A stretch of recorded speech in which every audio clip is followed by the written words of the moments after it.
ईश्वर जी की जय हो।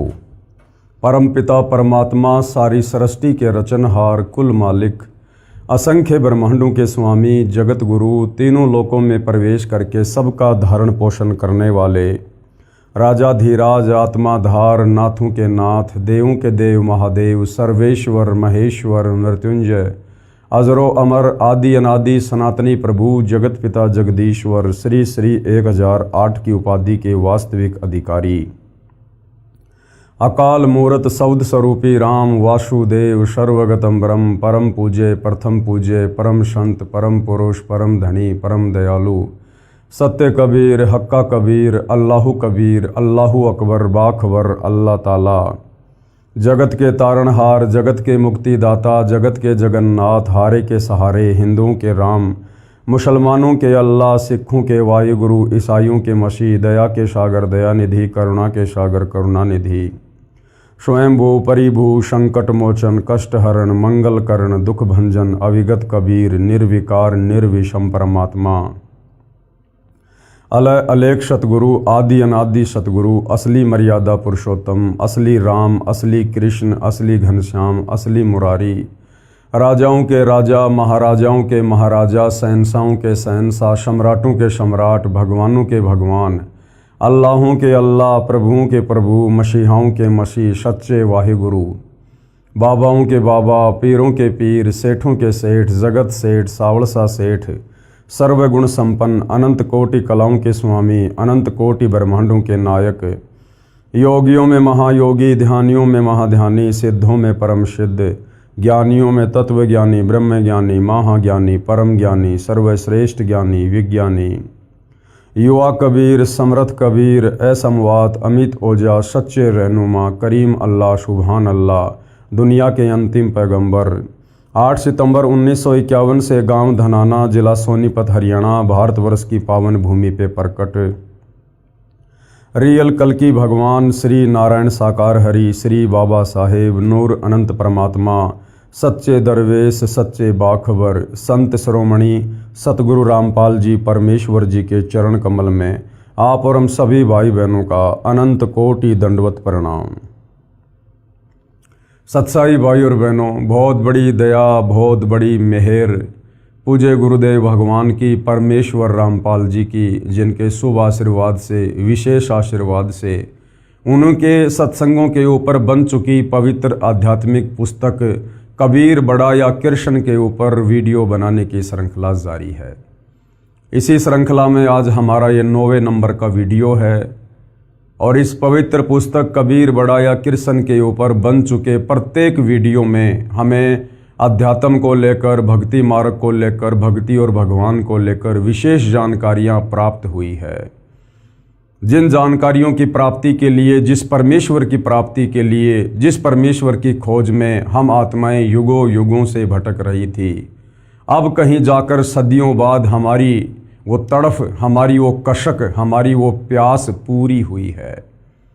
यानी साक्षात सर्वसृष्टि रचनहार कबीर परमेश्वर जी ने सतगुरु रामपाल जी के रूप में धरती पर प्रकट होकर आज हमें वो सृष्टि का अमृत ज्ञान दिया है, तत्व ज्ञान दिया है, सर्व धर्मशास्त्रों का निष्कर्ष निकालकर अपने पवित्र सदग्रंथों में और अपने प्रवचनों में डाल दिया है।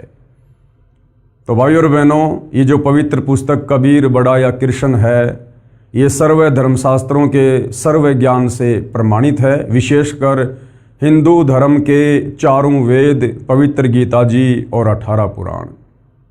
हिंदू धर्म में यदि कोई आत्मा वास्तव में परमात्मा की प्राप्ति चाहती है, अपनी आत्मा का कल्याण करवाना चाहती है, तो ये पवित्र पुस्तक उस भगत आत्मा के लिए किसी वरदान से कम नहीं है। तो भाई और बहनों, अभी तक जितने भी वीडियो बन चुके हैं, आप जिन्हें प्रत्येक वीडियो को अवश्य देखना चाहिए, वरना जो विशेष मुद्दा इस पवित्र पुस्तक को लेकर चला हुआ है, जनता की अदालत में, ये आपको समझ में नहीं आएगा।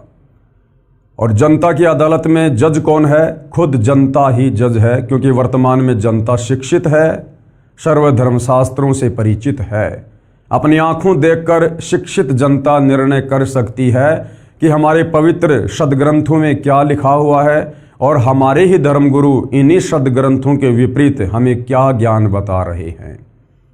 तो मामला चल रहा है अध्यात्म को लेकर, कबीर बड़ा या कृष्ण को लेकर जनता की अदालत में। और जनता की अदालत में श्री कृष्ण जी की तरफ से उनके वकील हैं सर्व हिंदू धर्मगुरु आचार्य शंकराचार्य, और कबीर परमेश्वर जी की तरफ से उनके जज हैं सतगुरु रामपाल जी। यानी कबीर परमात्मा स्वयं ही अपने जज हैं, वर्तमान में सतगुरु रामपाल जी के रूप में धरती पर प्रकट हैं। और बहुत तगड़ी बहस छिड़ी हुई है। श्री कृष्ण जी के वकील कहते हैं कि यदि हिंदू धर्मशास्त्रों के अनुसार कोई पूर्ण परमात्मा है तो श्री कृष्ण उर्फ विष्णु जी हैं, और हम इन्हीं की पूजा करते हैं, इन्हीं की भक्ति से मोक्ष होगा। और श्री कृष्ण उर्फ विष्णु जी ये अजरो अमर हैं, अविनाशी हैं, इनके कोई माता पिता नहीं हैं, ये अजरो अमर हैं, इनका जन्म और मृत्यु नहीं होती है। तो दूसरी तरफ कबीर परमेश्वर जी के वकील सतगुरु रामपाल जी ने उन्हीं हिंदू धर्मशास्त्रों को खोल खोल के दिखा दिखा के श्रीमद् भगवत गीता जी को, देवी पुराण को, अन्य पुराणों को खोल खोल के बता रहे हैं जनता की अदालत में कि देखिएगा ये श्री कृष्ण उर्फ विष्णु जी के वकील सर्व हिंदू धर्मगुरु सरेआम झूठ बोल रहे हैं। इन्हें अपने ही धर्म ग्रंथों का ज्ञान नहीं है। इन्हीं धर्मशास्त्रों में जिनका ये हवाला देकर श्री कृष्ण जी को पूर्ण परमात्मा घोषित करने का कुप्रयास कर रहे हैं, इन्हीं धर्मशास्त्रों में श्री कृष्ण उर्फ विष्णु जी खुद अपनी जन्म और मृत्यु स्वीकार कर रहे हैं। इनकी माँ देवी दुर्गा है और इनका पिता काल ब्रह्म है, और ये अजरो अमर अविनाशी नहीं है, ये नाशवान परमात्मा है। तीनों देवता ब्रह्मा विष्णु महेश, देवी दुर्गा इनकी माँ है, काल ब्रह्म इनका पिता है, और ये तीनों देवता जन्मते और मरते हैं। सतगुरु रामपाल जी ने जनता की अदालत में धर्मशास्त्रों को दिखाकर बिल्कुल क्लियर कर दिया। उसके बाद में सतगुरु रामपाल जी अब उसी जनता की अदालत में, जैसा कि श्री कृष्ण जी के वकीलों का दावा है कि पवित्र गीता जी का ज्ञान महाभारत के युद्ध के दौरान कुरुक्षेत्र के मैदान में श्री कृष्ण जी के द्वारा श्री अर्जुन जी को दिया गया था, लेकिन सतगुरु रामपाल जी ने हिंदू धर्मगुरुओं के अर्थात श्री कृष्ण उर्फ विष्णु जी के वकीलों का ये दावा भी फैल कर दिया। और कबीर परमेश्वर जी के वकील सतगुरु रामपाल जी ने पवित्र गीता जी को ही दिखाकर, अन्य शास्त्रों को दिखाकर ये क्लियर कर दिया है कि गीता जी का ज्ञान श्री कृष्ण जी ने नहीं बोला, श्री कृष्ण जी के शरीर में प्रवेश करके इस काल ब्रह्म ने बोला। श्री कृष्ण जी का केवल शरीर दिखाई दे रहा था, उस शरीर में भूत की तरह, प्रेत की तरह प्रवेश करके इस काल ब्रह्म ने गीता जी का ज्ञान बोला, युद्ध करवाने के लिए। अन्यथा श्री कृष्ण जी तो युद्ध के पक्ष में नहीं थे। अब भाइयों और बहनों, सदियों से जहां हमारे तत्व ज्ञानहीन धर्मगुरुओं ने हमें एक ही बात पर बार बार ये कहकर आधारित कर रखा है, झूठ को सत्य साबित कर रखा है कि गीता जी का ज्ञान श्री कृष्ण जी ने बोला है। अब उस जनता की अदालत में मौखिक रूप से ये कहना कि गीता का ज्ञान श्री कृष्ण जी ने नहीं बल्कि काल ब्रह्म ने बोला है, तो जनता के बात गले नहीं उतरेगी। और चूंकि मामला जनता की कोर्ट में है और कोर्ट में हर बात का प्रमाण पेश किया जाता है, तो अब कबीर जी के वकील सतगुरु रामपाल जी जनता की अदालत में इस बात को पुख्ता तौर पर साबित करने जा रहे हैं कि गीता जी का ज्ञान श्री कृष्ण जी ने नहीं बल्कि श्री कृष्ण जी के शरीर में प्रवेश करके प्रेत की भांति इस काल ब्रह्म ने बोला था। पवित्र पुस्तक कबीर बड़ा या कृष्ण, और आज का टॉपिक है गीता का ज्ञान श्री कृष्ण में प्रवेश करके काल ब्रह्म ने कहा।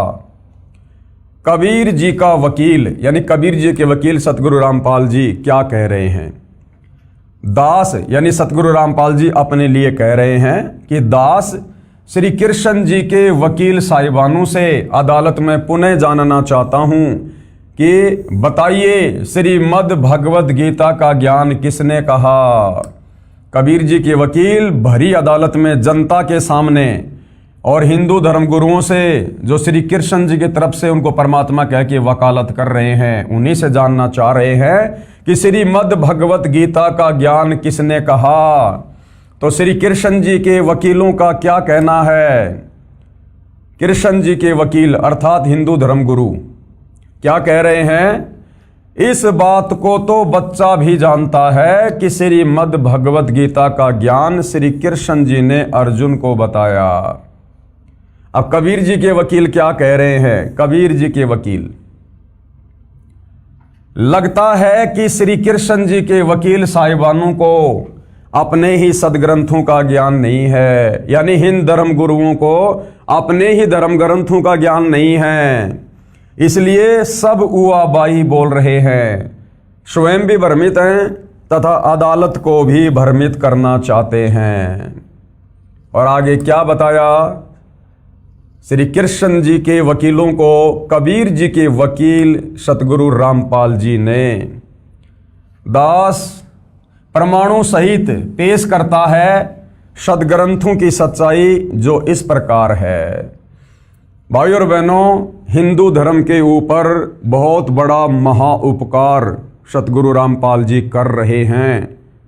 यदि आपने ध्यान पूर्वक रुचि लेकर निष्पक्ष होकर इस पवित्र पुस्तक को पढ़ लिया तो अपने ही सदग्रंथों में छिपी गूढ़ सच्चाई जो हमारे नादान धर्मगुरु तत्व ज्ञान के अभाव से हमें सदियों से नहीं बता पाए, हमें मोक्ष से वंचित रखा, हमारे पूर्वज बेचारे उनके कहे अनुसार शास्त्र विरुद्ध भक्ति साधना करके आज वो प्रेत योनियों में धक्के खा रहे हैं और हम भी उन्हीं की राह पर चल रहे थे। लेकिन भला हुआ परमेश्वर रामपाल जी का, जिन्होंने समय पे आकर हमारा हाथ पकड़ लिया और हमें शास्त्र अनुकूल साधना प्रदान कर दी।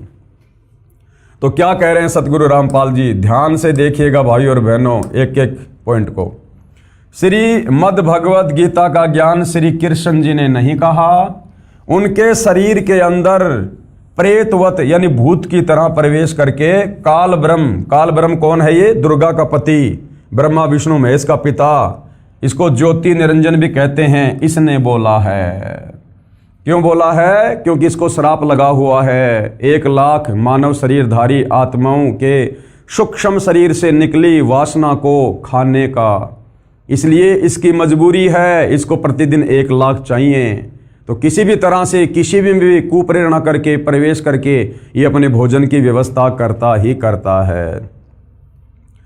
अब सतगुरु रामपाल जी अर्थात कबीर जी के वकील इस बात का हमें पुख्ता प्रमाण दिखा रहे हैं। प्रमाण, इस बात का प्रमाण कहाँ है कि श्रीमद् भगवत गीता का ज्ञान श्री कृष्ण जी में प्रेत की भांति प्रवेश करके काल ब्रह्म ज्योति निरंजन ने बोला है। हिंदू धर्म ग्रंथ से ही दिखा रहे हैं।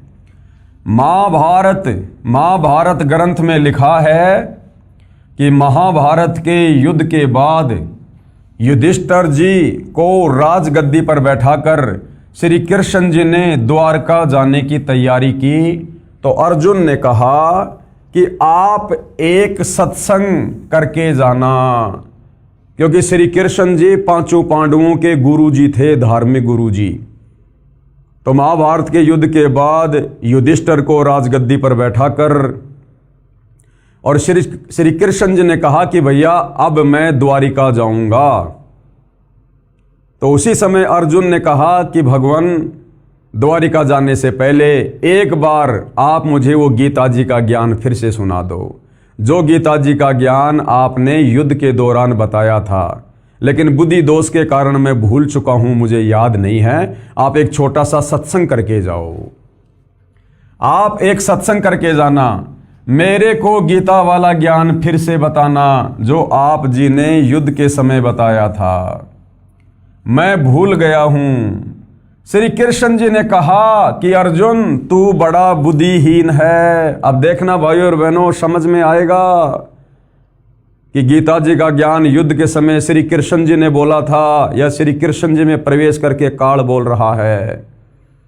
जब अर्जुन ने प्रार्थना की श्री कृष्ण जी से कि भगवान मैं वो ज्ञान भूल गया हूँ, मुझे कुछ याद नहीं रहा, अब आप एक बार फिर से वो सत्संग कर दो, गीता जी का निर्मल ज्ञान बता दो।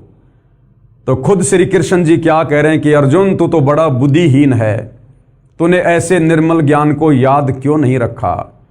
और फिर श्री कृष्ण जी कह रहे हैं कि अर्जुन अब मुझे भी वो ज्ञान याद नहीं है, मैं अब तुझे ज्यों का त्यों नहीं बता सकता।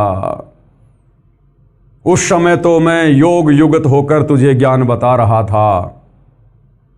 अरे भाई, जब युद्ध के समय ऐसे भयंकर शोर शराबे में अगर श्री कृष्ण जी योग युगत होकर गीता जी का ज्ञान बता सकते हैं, तो इस समय तो महल में हैं, वहां तो वैसे ही शांति है। और जो व्यक्ति युद्ध के समय योग युगत हो सकता है, वहां शांति से बैठकर योग युगत होना कौन सी बड़ी बात है। लेकिन श्री कृष्ण जी अटपट कर रहे हैं और कह रहे कि अब मुझे भी याद नहीं है। अगर उन्होंने बोला होता तो उनको याद होता। इससे स्पष्ट हुआ कि गीता जी का ज्ञान महाभारत के युद्ध के समय श्री कृष्ण जी ने नहीं, बल्कि कृष्ण जी के शरीर में प्रवेश करके इस काल ब्रह्म ने बोला था। क्या कह रहे हैं अर्जुन से श्री कृष्ण जी? अर्जुन बोला मैं भूल गया हूं। श्री कृष्ण जी ने कहा कि अर्जुन तू बड़ा बुद्धिहीन है, श्रद्धाहीन है। अरे तूने उस निर्मल गीता ज्ञान को क्यों भुला दिया है, और अब मुझे भी याद नहीं। फिर श्री कृष्ण जी ने अपने स्तर की गीता का ज्ञान बताया जिसमें श्रीमद् भगवद गीता वाला एक भी शब्द नहीं है। उदाहरण के लिए पेश है संक्षिप्त महाभारत द्वितीय खंड, इसके अध्याय अश्वमेधिक पर्व के पेज नंबर 800 और 802 की फोटोकॉपी। यानी जनता की अदालत में सतगुरु रामपाल जी सबूतों के साथ में अपनी बात को दृढ़ता के साथ रख रहे हैं। ये हिंदुओं का धर्म ग्रंथ है महाभारत, संक्षिप्त महाभारत, पेज नंबर 800 है। और देखिएगा, अर्जुन का श्री कृष्ण जी से गीता का विषय पूछना और श्री कृष्ण जी का अर्जुन से सिद्ध महर्षि और कश्यप का संवाद। जन्मेजय ने पूछा, ब्रह्मन शत्रुओं का नाश हो जाने के बाद जब महात्मा श्री कृष्ण और अर्जुन सभा में बैठकर वार्तालाप कर रहे थे, उस समय उनमें क्या क्या बातचीत हुई? तो वैशंपायन जी ने क्या कहा? राजन, श्री कृष्ण के सहित अर्जुन ने जब अपने राज्य पर पूरा अधिकार प्राप्त कर लिया तो वे दिव्य सभा भवन में आनंद के साथ रहने लगे। एक दिन स्वजनों से घिरे हुए वे दोनों मित्र स्वेच्छा से घूमते घूमते सभा मंडल के ऐसे भाग में पहुंचे जो कि स्वर्ग के समान सुंदर था। पांडुनंदन अर्जुन श्री कृष्ण के साथ रहकर बहुत प्रसन्न थे। उन्होंने एक बार उस रमणीय सभा की ओर दृष्टि डालकर भगवान से ये वचन कहा, हे देवकी नंदन अर्थात हे कृष्ण जी, जब युद्ध का अवसर उपस्थित था उस समय मुझे आपके महात्म्य का ज्ञान और ईश्वरीय स्वरूप का दर्शन हुआ था। यानी दर्शन तो दिया था काल ने और ज्ञान भी दिया था काल ने, लेकिन अर्जुन नहीं समझ पाया। किंतु केशव, आपने शनैवश पहले मुझे जो ज्ञान का उपदेश किया था वह सब इस समय बुद्धि के दोष से भूल गया हूं। अर्जुन जी कह रहे हैं श्री कृष्ण जी से कि जो आपने मुझे गीता जी का ज्ञान दिया था ना, वो इस समय में भूल चुका हूं। और उन विषयों को सुनने के लिए बारंबार मेरे मन में उत्कंठा होती है। यानी मुझे जिज्ञासा हो रही है बार बार आपके मुख से वो गीता जी का ज्ञान सुनने की। इधर आप जल्दी ही द्वारिका जाने वाले हैं, अतः पुनः वह सब विषय मुझे सुना दीजिए। यानी वो गीता का ज्ञान मुझे एक बार फिर से सुना दीजिए। वैशंपायन जी कहते हैं, अर्जुन के ऐसा कहने पर वक्ताओं में श्रेष्ठ महातेजस्वी भगवान श्री कृष्ण ने उन्हें गले से लगाकर इस प्रकार उत्तर दिया। अब श्री कृष्ण जी ने क्या कहा भाई और बहनों, अब इससे साबित हो जाएगा कि गीता जी का ज्ञान श्री कृष्ण जी ने बोला था या उनके शरीर में प्रवेश करके काल ब्रह्म ने बोला था। श्री कृष्ण जी बोले, अर्जुन, उस समय मैंने तुम्हें अत्यंत गोपनीय विषय का श्रवण कराया था। अपने स्वरूप भूत धर्म सनातन पुरुषोत्तम तत्व का परिचय दिया था और शुक्ल कृष्ण गति का निरूपण करते हुए नित्य लोकों का भी वर्णन किया था। किंतु तुमने जो अपनी नासमझी के कारण उस उपदेश को याद नहीं रखा। ध्यान से पढ़ लो भाई और बहनों, जूम करके पढ़ा देता हूं, ध्यान से पढ़ लो। ये जानकर मुझे बड़ा खेद हुआ, उन बातों का अब पूरा पूरा स्मरण होना संभव नहीं जान पड़ता। यानी अर्जुन, अब मैं तुझे वो गीता जी का ज्ञान ज्यों का त्यों नहीं बता सकता, नहीं समझा सकता। हे पांडुनंदन यानी हे अर्जुन, निश्चय ही तुम बड़े श्रद्धाहीन हो, तुम्हारी बुद्धि अच्छी नहीं जान पड़ती। अब मेरे लिए उस उपदेश को, यानी जो ज्ञान मैंने तुझे महाभारत के युद्ध में दिया था, अब मेरे लिए उस उपदेश को ज्यों का त्यों दोहरा देना कठिन है, क्योंकि उस समय योग युगत होकर मैंने परमात्म तत्व का वर्णन किया था। अरे भैया, जब युद्ध के समय योग युगत हो सकते हो, समाधि लगा सकते हो, तो अब तो महल में बैठे हो, अब समाधि लगाने में, योग युगत होने में भला क्या कठिनाई हो सकती है। तो इससे स्पष्ट हुआ भाई और बहनों, गीता जी का ज्ञान महाभारत के युद्ध के दौरान श्री कृष्ण जी ने नहीं, बल्कि श्री कृष्ण जी के शरीर में प्रवेश करके काल ब्रह्म ने बोला था। अगर श्री कृष्ण जी ने बोला होता तो अपने द्वारा बताए गए ज्ञान को आप उस वक्ता से कभी भी सुन सकते हैं। अगर श्री कृष्ण जी ने ज्ञान दिया होता, अपने होशो हवास में दिया होता, तो कभी भी आप उनसे पूछ सकते हो, वो बता देंगे कि मैंने उस समय क्या बात बोली थी। लेकिन यहां श्री कृष्ण जी क्या कह रहे हैं, उस समय तो मैंने योग युगत होकर वो ज्ञान बताया था, अर्थात अपनी बात को ऊपर रख रहे हैं। तो भाई और बहनों, इससे स्पष्ट हो गया कि गीता जी का ज्ञान श्री कृष्ण जी ने नहीं, अगर श्री कृष्ण जी ने बोला होता तो अब बताने में उन्हें कोई दिक्कत नहीं होनी चाहिए थी। अब श्री कृष्ण जी कह रहे हैं, अब उस विषय का ज्ञान कराने के लिए मैं एक प्राचीन इतिहास का वर्णन करता हूं। उसके बाद में अर्जुन के सामने श्री कृष्ण जी लगे अटपट करने, अपनी बात को ऊपर रखने के लिए। आगे देखिएगा, इससे तुम्हें श्रेष्ठ एवं स्तर बुद्धि प्राप्त होगी, जिसके द्वारा तुम परम उत्तम गति को पा जाओगे। एक दिन की बात है। अब श्री अर्जुन को श्री कृष्ण जी क्या कथा सुना रहे हैं। एक दिन की बात है, एक दुर्दश ब्राह्मण ब्रह्मलोक से उतरकर मेरे यहाँ आए। मैंने उनकी विधिवत पूजा की और मोक्ष धर्म के विषय में प्रश्न किया। मेरे प्रश्न का उन्होंने बड़े अच्छे ढंग से उत्तर दिया, वही मैं तुम्हें बतला रहा हूं। कोई अन्यथा विचार न करके इसे ध्यान देकर सुनो।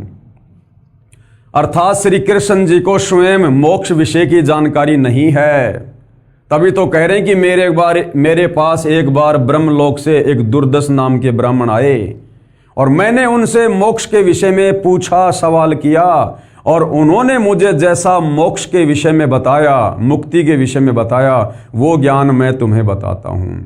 अर्थात श्री कृष्ण जी के पास स्वयं कोई मुक्ति का ज्ञान नहीं, कोई मोक्ष का ज्ञान नहीं। उस ब्राह्मण की कथा और अर्जुन को सुना रहे हैं, वो गीता जी वाला ज्ञान ना सुनाकर। उस ब्राह्मण ने कहा, हे मधुसूदन, तुमने सब प्राणियों पर कृपया करके उनके मोह का नाश करने के लिए जो ये मोक्ष धर्म से संबंध रखने वाला प्रश्न किया है, उसका मैं यथावत उत्तर दे रहा हूँ। सावधान होकर मेरी बात सुनो। प्राचीन समय में कश्यप नाम के एक धर्मात्मा और तपस्वी ब्राह्मण किसी सिद्ध महर्षि के पास गए, जो धर्म के विषय में शास्त्र के संपूर्ण रहस्यों को जानने वाले, भूत और भविष्य ज्ञान विज्ञान में प्रवीण, लोक तत्व के ज्ञान में कुशल, सुख दुख के रहस्यों को समझने वाले, जन्म मृत्यु के तत्वज्ञ, पाप पुण्य के ज्ञाता और ऊंच नीच प्राणियों को कर्मानुसार प्राप्त होने वाली गति के प्रत्यक्ष दृष्टा थे। वे मुक्त की भांति विचरण करने वाले, सिद्ध, शांति चित, जितेंद्रिय, ब्रह्म तेज से दैदीप्तियमान, सर्वत्र जा सकने वाले और अंतर्ध्यान होने की विद्या को जानने वाले थे। अदृश्य रहने वाले चक्रधारी सिद्धों के साथ विचरते, बातचीत करते और उन्हीं के साथ एकांत में बैठते थे। जैसे वायु कहीं आसक्त न होकर सर्वत्र प्रभावित होती है, उसी प्रकार वे स्वच्छंदता पूर्वक अनासक्त भाव से सर्वत्र विचरा करते थे। महर्षि कश्यप उनकी उपर्युक्त महिमा सुनकर ही उनके पास गए थे। निकट जाकर उन मेधावी, तपस्वी, धर्माभिलाषी और एकाग्रचित्त महर्षि ने न्यायानुसार उन सिद्ध महात्मा के चरणों में प्रणाम किया। वे ब्राह्मणों में श्रेष्ठ और बड़े अद्भुत संत थे। उनमें सब प्रकार की योग्यता थी। वे शास्त्र के ज्ञाता और सच्चरित्र थे। उनका दर्शन करके कश्यप को बड़ा विस्मय हुआ।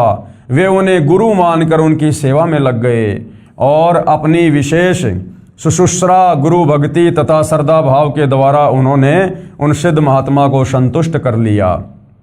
हे जनार्दन, अपने शिष्य कश्यप के ऊपर प्रसन्न होकर उन सिद्ध महर्षि ने परासिद्धि के संबंध में विचार करके जो उपदेश किया उसे मैं बताता हूं, ध्यान पूर्वक सुनो। सिद्ध ने कहा, तात कश्यप, मनुष्य नाना प्रकार के शुभ कर्मों का अनुष्ठान करके केवल पुण्य के सहयोग से इस लोक में उत्तम फल और देवलोक में स्थान प्राप्त करते हैं। जीव को कहीं भी अत्यंत सुख नहीं मिलता, किसी भी लोक में वह सदा नहीं रहने पाता। तपस्या आदि के द्वारा कितने कष्ट सहकर बड़े से बड़े स्थान को क्यों न प्राप्त किया जाए। यानी यहाँ पर मनुष्य जन्म में कोई तप कर ले, चाहे कोई जप कर ले, वो 21 ब्रह्मांड में किसी भी लोक में परमानेंट नहीं रह सकता। स्वर्ग में जाएगा तो भी वापस आएगा जन्म मरण में, महास्वर्ग में जाएगा तो भी वापस जन्म मरण में, लक 84 में आएगा। वहाँ से भी बार बार नीचे आना ही पड़ता है। मैंने काम क्रोध से युक्त और तृष्णा से मोहित होकर अनेकों बार पाप किए हैं और उनके फल स्वरूप घोर कष्ट देने वाली अशुभ गतियों को भोगा है। यानी गधा कुत्ता सुअर बना हूं, बार बार जन्म और बार बार मृत्यु का कलेश उठाया है। इस तरह के पदार्थ भोजन किए और अनेकों स्तनों का दूध पिया। यानी कभी मैं कुत्ता बना तो मैंने कुतिया का दूध पिया, कभी मैं सुअर की योनि में गया तो मैंने सुअरी के स्तनों का दूध पिया। यानी लक 84 भोगी मैंने। बहुत से पिता और भांति भांति की माताएं देखी हैं। यानी जिसके गर्भ में गया वो ही माँ बन गई। कुतिया के गर्भ में गया तो उसकी माता कुतिया बन गई, गधी के गर्भ में गए तो उसकी माता गधी बन गई। विचित्र विचित्र सुख दुखों का अनुभव किया। यानी नरक में गया, स्वर्ग में गया। कितनी बार मुझसे प्रियजनों का वियोग और अप्रिय मनुष्यों का संयोग हुआ और जिस धन को मैंने बहुत कष्ट सहकर कमाया था वह मेरे देखते देखते नष्ट हो गया है। राजा और स्वजनों की ओर से मुझे कई बार बड़े बड़े कष्ट और अपमान उठाने पड़े हैं। अत्यंत दुख, शारीरिक और मानसिक वेदनाएं सहनी पड़ी हैं। मैंने अनेकों बार घोर अपमान और प्राणांत दंड और कड़ी कैद की सजाएं भोगी हैं। नरक में पड़कर यमलोक की यातनाएं सही हैं। इस लोक में जन्म लेकर बारंबार बुढ़ापा, रोग और राग द्वेष आदि द्वंद्व के दुखों का अनुभव किया है। इस प्रकार बारंबार कलेश उठाने से एक दिन मेरे मन में बड़ा संताप हुआ। यानी मैं बड़ा दुखी हुआ और मैंने दुखों से घबराकर परमात्मा की शरण ली तथा समस्त लोक व्यवहार का परित्याग कर दिया। इस तरह अनुभव के पश्चात मैंने इस मार्ग का आश्रय लिया है और अब परमात्मा की कृपा से मुझे ये उत्तम सिद्धि प्राप्त हुई है। अब मैं पुनः इस संसार में नहीं आऊँगा। किसने कह दिया भाई नहीं आएगा? जब तक ये सृष्टि कायम रहेगी और जब तक मेरी मुक्ति नहीं हो जाएगी तब तक मैं अपनी और दूसरे प्राणियों की शुभ गति का अवलोकन करूँगा। द्विज श्रेष्ठ, इस प्रकार मुझे ये उत्तम सिद्धि मिली है। इसके बाद मैं उत्तम से उत्तम सत्य लोक में जाऊंगा। अरे सतलोक जाने का रास्ता तो भैया बहुत दूर है और क्रमशः अव्यक्त ब्रह्म पद मोक्ष को प्राप्त कर लूंगा। इसमें मुझे तनिक भी संदेह नहीं करना चाहिए। अब मुझे मृत्यु लोक में नहीं आना पड़ेगा। यहाँ तो ब्रह्मा विष्णु महेश भी बार बार मृत्यु लोक में आते हैं भैया अपनी पदवी को छोड़ के। छोटे मोटे सिद्धों की, ऋषियों की क्या औकात। महात्मने, मैं तुम्हारे ऊपर बहुत प्रसन्न हूँ। बोलो तुम्हारा कौन सा प्रिय काम करूँ। तुम जिस इच्छा से मेरे पास आए हो उसके पूर्ण होने का यह समय आ गया है। तुम्हारे आने का उद्देश्य क्या है इसे मैं जानता हूं और शीघ्र ही यहां से जाने वाला हूं, इसलिए स्वयं तुम्हें प्रसन्न करने के लिए प्रेरित कर रहा हूं। विद्वान, तुम्हारे उत्तम आचरण से मुझे बड़ा संतोष है। तुम अपने कल्याण की बात पूछो, मैं तुम्हारे अभीष्ट प्रश्न का उत्तर दूंगा। कश्यप, मैं तुम्हारी बुद्धि की सराहना करता हूं और उसे बहुत आदर देता हूं। तुमने मुझे पहचान लिया है, इसी से कह रहा हूं कि तुम बड़े बुद्धिमान हो। तो भाई और बहनों, श्री कृष्ण जी ने अर्जुन के पूछने पर वो गीता जी वाला ज्ञान ना बताकर और ही कथा कहानी सुनानी प्रारंभ कर दी। अब सतगुरु रामपाल जी क्या कह रहे हैं, इस फोटोकॉपी में श्री कृष्ण जी ने और ब्रह्मलोक से उतरकर उनके पास आए ब्राह्मण दुर्दश से मोक्ष धर्म यानी मुक्ति कैसे हो सकती है ये जानना चाहा है। उस ब्राह्मण की विधिवत पूजा की इस प्रकरण से भी स्वयं सिद्ध हो जाता है कि श्री कृष्ण जी को आध्यात्मिक ज्ञान नहीं था और ना गीता जी का ज्ञान था। अगर आध्यात्मिक ज्ञान होता, गीता का ज्ञान होता, पूर्ण मोक्ष का ज्ञान होता श्री कृष्ण जी को, तो उस दुर्दश ऋषि से जो ब्रह्मलोक से उतरकर आया था उसके आगे हाथ जोड़कर और मुक्ति वाला ज्ञान, मुक्ति का मार्ग पूछने की आवश्यकता नहीं पड़ती। अर्थ है, गीता जी का ज्ञान श्री कृष्ण जी ने नहीं बोला, क्योंकि गीता जी में तो मुक्ति का ज्ञान है। और मुक्ति का ज्ञान यदि श्री कृष्ण जी को पता होता और गीता जी का ज्ञान देते समय बोला होता, तो उस दुर्दश ऋषि से श्री कृष्ण जी ने वो मुक्ति का, मोक्ष का ज्ञान पूछने की आवश्यकता नहीं पड़ती। उस ब्राह्मण की विधिवत पूजा की इस प्रकरण से भी स्वयं सिद्ध हो जाता है कि श्री कृष्ण जी को अध्यात्म ज्ञान नहीं था और ना गीता जी का ज्ञान था। यदि गीता का ज्ञान हो तो उस ब्राह्मण से जानने की आवश्यकता ही नहीं पड़ती, क्योंकि गीता में मुक्ति का ज्ञान बता रखा है। इस प्रकरण में गीता वाला एक भी शब्द नहीं है। जो श्री कृष्ण जी ने ये कथा कहानी अर्जुन को बताई है ना, ये गीता वाला ज्ञान नहीं है। अगर श्री कृष्ण जी को गीता का ज्ञान होता और गीता जी का ज्ञान श्री कृष्ण जी ने बोला होता, तो श्री कृष्ण जी ने उन्हीं के द्वारा बताई गई इस कथा के अनुसार उस ब्राह्मण से ज्ञान पूछने की आवश्यकता नहीं थी। तो भाइयों और बहनों, समाज बुद्धिमान है, एजुकेटेड है, ये प्रमाण आपकी आंखों के सामने हैं। ये सदग्रंथ संत गुरु रामपाल जी ने नहीं लिखे हैं, ये सदियों से लिखे हुए हैं, वर्षों से लिखे हुए हैं, हमारे धर्म गुरुओं ने लिखे हैं। सतगुरु रामपाल जी केवल जनता की अदालत में सार्वजनिक कर रहे हैं, जनता को भक्ति मार्ग समझाने के लिए कि श्री कृष्ण और विष्णु कंप्लीट गॉड नहीं है, सुप्रीम पावर नहीं है, ये मुक्ति दाता नहीं है, इनकी भक्ति से जन्म मरण का रोग नहीं कट सकता, मोक्ष नहीं हो सकता। अब आगे देखिए, अदालत के प्रश्न तथा कबीर जी के वकील के उत्तर। अब जनता की अदालत में जो जनता ही जज है, कबीर जी के वकील सतगुरु रामपाल जी से कुछ प्रश्नोत्तरी कर रही है, कुछ सवाल पूछ रही है, जिनका सतगुरु रामपाल जी ने जवाब पेश करना है। ध्यान से सुनिए। अदालत के प्रश्न तथा कबीर जी के वकील के उत्तर। अदालत में प्रमाण पेश है कि श्रीमद् भगवत गीता का ज्ञान श्री कृष्ण ने नहीं कहा, उनके शरीर में प्रवेश करके काल ब्रह्म ने कहा। अब आगे देखिएगा, कोर्ट यानी अदालत का कबीर जी के वकील से प्रश्न नंबर 1, और क्या प्रश्न है कि गीता जी का ज्ञान कब तथा किसने और किसको सुनाया और किसने लिखा, हमें विस्तार से बताइएगा। तो कबीर जी के वकील सतगुरु रामपाल जी जनता की अदालत में अब किस प्रकार से और क्या बताने जा रहे हैं, सभी भाइयों ने ध्यानपूर्वक सुनना है। कबीर जी के वकील का उत्तर। श्रीमद् भगवत गीता का ज्ञान श्री कृष्ण जी के शरीर में प्रवेश करके काल भगवान ने, जिसे वेदों व गीता में ब्रह्म नाम से भी जाना जाता है, जो गीता अध्याय 8 श्लोक नंबर 13 में कह रहा है कि मेरा नाम ब्रह्म है और मेरा ओम मंत्र है।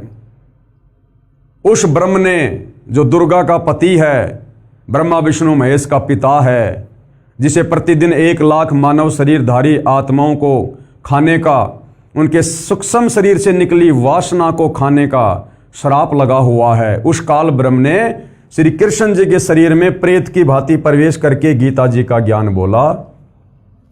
और अर्जुन को सुनाया गया। किसको सुनाया? अर्जुन को। जिस समय कौरव तथा पांडव अपनी संपत्ति अर्थात दिल्ली के राज्य पर अपने अपने हक का दावा करके युद्ध करने के लिए तैयार हो गए थे, दोनों की सेनाएं आमने सामने कुरुक्षेत्र के मैदान में खड़ी थी। अर्जुन ने देखा कि सामने वाली सेना में भीष्म पितामह है, गुरु द्रोणाचार्य जी हैं, मेरे सारे रिश्तेदार हैं, और कौरवों के बच्चे जो उसके भतीजे थे और उनके दामाद, बहनोई, ससुर आदि आदि लड़ने मरने के लिए खड़े हैं। कौरव और पांडव आपस में ये चचेरे भाई थे। अर्जुन में साधु भाव जागृत हो गया। अपने स्वजनों को सामने देखकर अर्जुन में मोह ममता जागृत हो गई कि मैं किसको मारूंगा। अरे अपने परिवार को, अपने भाई बंधुओं को, अपने चाचा को, अपने भतीजों को, अपने रिश्तेदारों को मार के मैं क्या करूंगा, मैं राज करके, युद्ध करके। तो अर्जुन में साधु भाव जागृत हो गया तथा विचार किया कि जिस राज्य को प्राप्त करने के लिए हमें अपने चचेरे भाइयों, भतीजों, दामादों, बहनोइयों, भीष्म पितामह जो उनके दादाजी थे तथा गुरुजनों को मारेंगे, ये भी नहीं पता कि हम कितने दिन संसार में रहेंगे। इसलिए इस प्रकार से प्राप्त राज्य के सुख से अच्छा तो हम भिक्षा मांगकर अपना निर्वाह कर लेंगे। अर्जुन ने सोचा अगर दुर्योधन हमें राज्य नहीं देना चाहता है, आधा राज्य नहीं देना चाहता है, 5 गांव भी नहीं देना चाहता है, तो कोई बात नहीं, अपने स्वजनों को मारकर राज्य करने से अच्छा है हम तो भीख मांगकर अपना पेट भर लेंगे। ये सोचकर अर्जुन ने हथियार डाल दिए। अब भाइयों और बहनों, अगर अर्जुन युद्ध नहीं कर रहा है तो बाकी पांडव भी युद्ध नहीं कर सकते थे, और युद्ध नहीं होगा तो काल बलि के पास में उसका भोजन कैसे जाएगा। तो काल को टेंशन हो गई, चिंता हो गई, परंतु युद्ध नहीं करेंगे। ये विचार करके अर्जुन ने धनुष बाण हाथ से छोड़ दिया तथा रथ के पिछले भाग में बैठ गया। अर्जुन की ऐसी दशा देखकर श्री कृष्ण जी बोले, देख ले सामने किस योद्धा से आपने लड़ना है। अर्जुन ने उत्तर दिया कि हे कृष्ण, मैं किसी कीमत पर भी युद्ध नहीं करूंगा। अपने उद्देश्य तथा जो विचार मन में उठ रहे थे उनसे भी अवगत कराया। उसी समय श्री कृष्ण जी में काल भगवान प्रवेश कर गया। ध्यान से सुनो भाइयों और बहनों, उसी समय श्री कृष्ण जी में काल भगवान प्रवेश कर गया। अब काल बलि ने देखा कि अर्जुन ने तो हथियार डाल दिए, और अर्जुन अगर हथियार डाल चुका है तो फिर इसका मतलब अब युद्ध आगे नहीं बढ़ेगा, और युद्ध नहीं हुआ तो ये मरेंगे कैसे, सेना का विनाश कैसे होगा, मेरे भोजन का क्या होगा।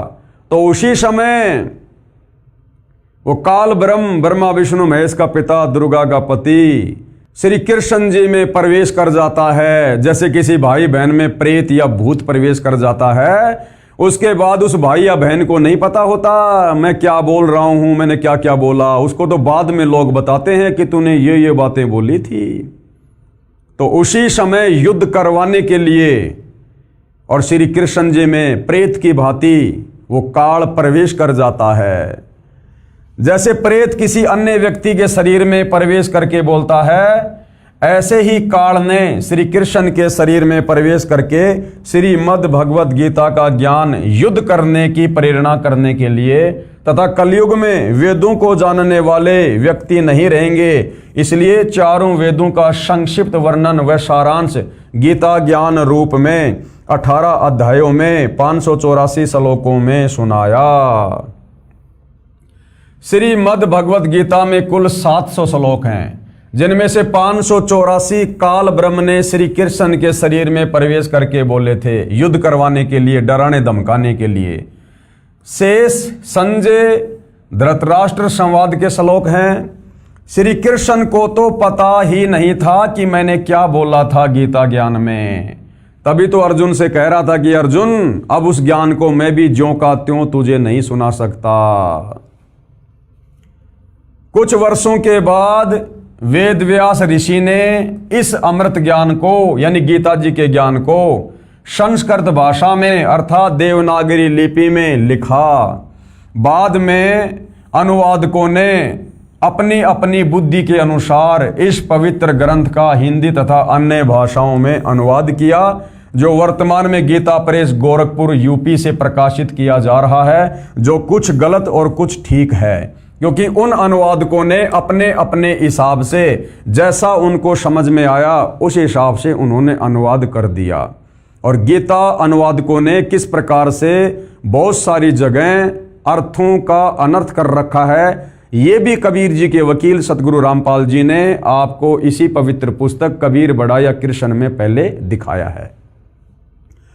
तो जो सवाल जनता की अदालत ने कबीर जी के वकील सतगुरु रामपाल जी से किया था कि गीता जी का ज्ञान किसने बोला और किसको सुनाया, वो सारा का सारा जवाब सतगुरु रामपाल जी ने पेश कर दिया। पेश है ढेर सारे प्रमाण कि गीता शास्त्र का ज्ञान काल ने कहा। अब जनता के सामने और बहुत सारे सबूत कबीर जी के वकील पेश करने जा रहे हैं। सर्वप्रथम गीता से ही प्रमाणित करता हूं।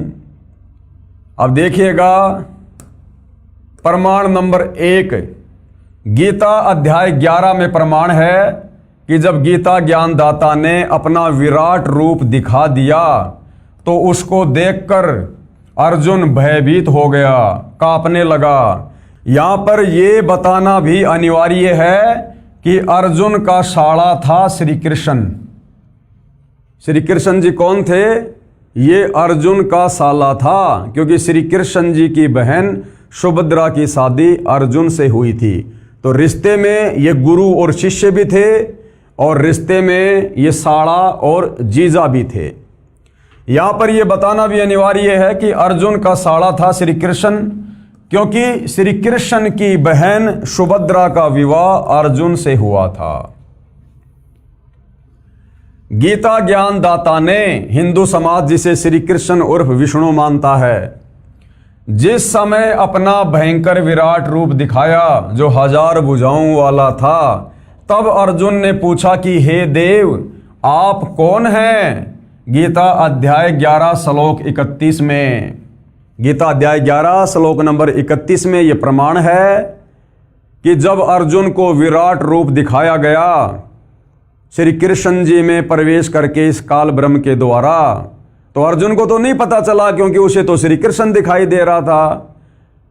और अर्जुन ने सोचा कि ये श्री कृष्ण जी का ही विराट रूप होगा, 1000 भुजा वाला, 1000 मुंह वाला, ऐसा विकराल, जिसको देखकर अर्जुन जैसा योद्धा डर गया, भयभीत हो गया। तो इसका प्रमाण कहां है? गीता अध्याय 11 श्लोक 31 में पेश है। गीता अध्याय 11 श्लोक 31 की फोटोकॉपी आपकी आंखों के सामने है, जनता की अदालत में दिखाई जा रही है। यह श्लोक भाई और बहनों आप जियों के सामने है और इसका हिंदी में अनुवाद हम यहां देखेंगे नीचे। मुझे बताइए कि आप उग्र रूप वाले कौन हैं? हे देवों में श्रेष्ठ, आपको नमस्कार। आप प्रसन्न होइए। आदि पुरुष, आपको मैं विशेष रूप से जानना चाहता हूं, क्योंकि मैं आपकी प्रवृत्ति को नहीं जानता। जब अर्जुन को श्री कृष्ण जी के शरीर में प्रेत की भांति प्रवेश करके इस काल ब्रह्म ने अपना विराट रूप दिखाया जो बहुत ही भयंकर और विकराल है, तो अर्जुन डर गया और अर्जुन क्या कहने लगा? मुझे बताइए कि आप ऐसे भयंकर रूप वाले कौन हैं? हे देवों में श्रेष्ठ, आपको नमस्कार। जब यही नहीं पता कि वो कौन है, वो क्या रूप है, और डरता हुआ अर्जुन कह रहा है कि हे देवों में श्रेष्ठ। डरता हुआ आदमी कुछ भी बोल सकता है। हे देवों में श्रेष्ठ, आपको नमस्कार। आप प्रसन्न होइए, यानी आप शांत हो जाओ, अपने विराट रूप को समेटो, मुझे डर लग रहा है। हे आदि पुरुष, आपको मैं विशेष रूप से जानना चाहता हूं। मैं जानना चाहता हूं कि आप कौन हो, कि आप कौन हो। अब बताओ। अरे अगर वो गीता का ज्ञान देने वाला श्री कृष्ण होता तो श्री कृष्ण तो अर्जुन का साला था।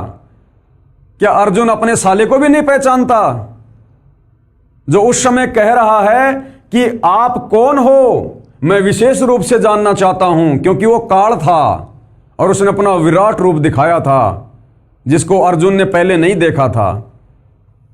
मैं आपको विशेष रूप से जानना चाहता हूं क्योंकि मैं आपकी प्रवृत्ति को नहीं जानता, यानी मैं आपके इस रूप को नहीं जानता, मैंने पहले कभी नहीं देखा।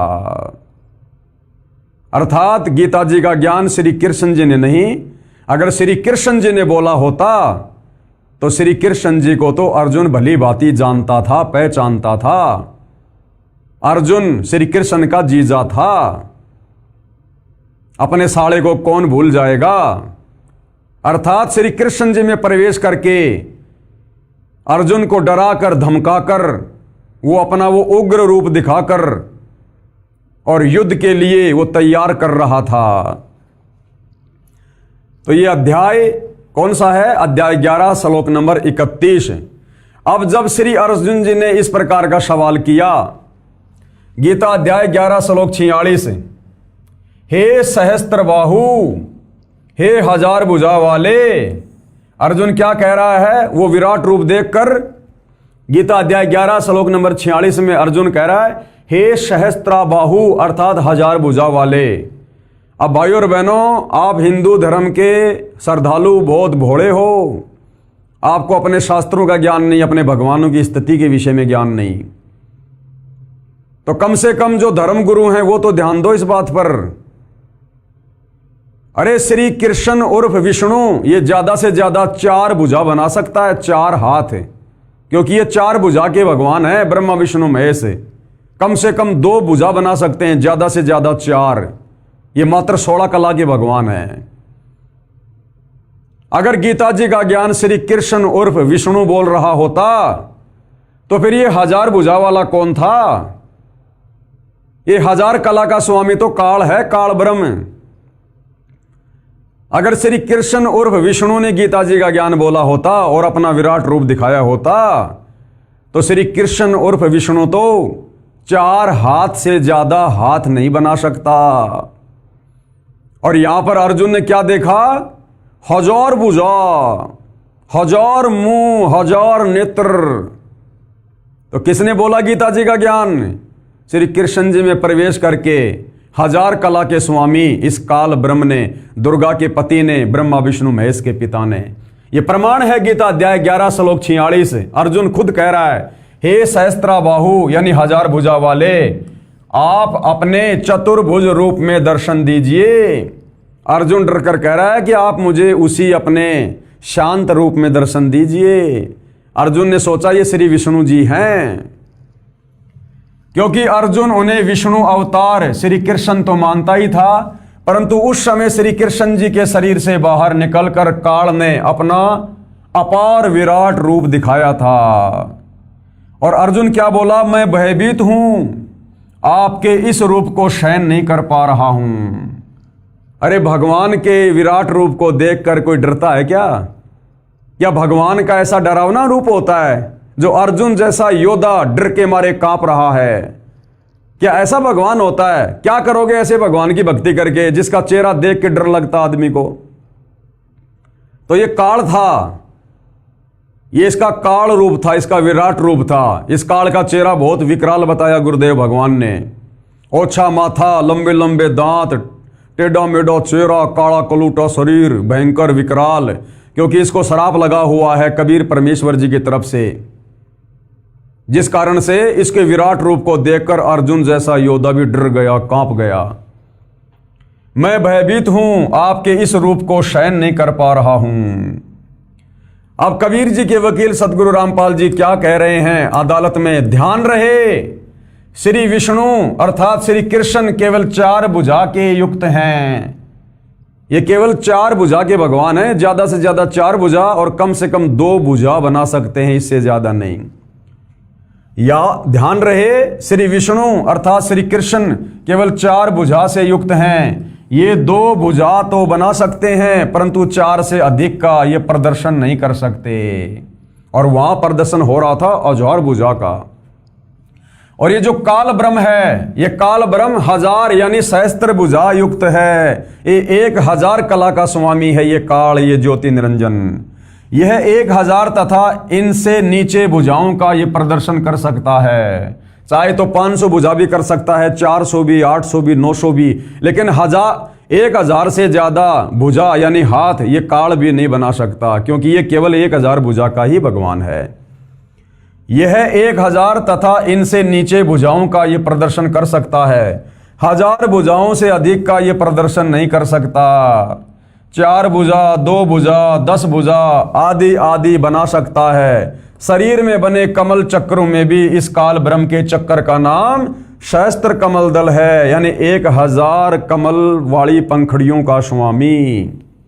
तो भाइयों और बहनों, सिद्ध हो जाता है कि महाभारत के समय कुरुक्षेत्र के मैदान में गीता जी का ज्ञान श्री कृष्ण जी ने नहीं, बल्कि श्री कृष्ण जी के शरीर में प्रेत की भांति प्रवेश करके इस 1000 भुजा के स्वामी, दुर्गा के पति, ब्रह्मा विष्णु महेश के पिता, काल निरंजन ज्योति निरंजन ने बोला था। देखिएगा इसका प्रमाण, ये पेश है गीता अध्याय 11 श्लोक 46 की फोटोकॉपी। हिंदू धर्मशास्त्र से जनता की अदालत में मामला है, इसलिए ये प्रमाण दिखाने अति आवश्यक हैं, ताकि भक्ति और भगवान की परिभाषा से परिचित होने के लिए, शास्त्र अनुकूल साधना पर दृढ़ता के साथ लगने के लिए हिंदू समाज के भाई बहनों को यह दृढ़ विश्वास हो जाए कि वास्तव में कबीर परमेश्वर ही बड़ा भगवान है, ब्रह्मा विष्णु महेश ये बड़े भगवान नहीं, समर्थ भगवान नहीं है। पेश है गीता अध्याय 11 श्लोक 46 की फोटोकॉपी। ये श्लोक आप जियों के सामने है भाइयों और बहनों, पढ़ लो अच्छे से, गीता जी को लाकर पढ़ लो या स्क्रीन पे पढ़ लो। यहां पर ये सहस्त्रा भाव शब्द साफ साफ लिखा हुआ है।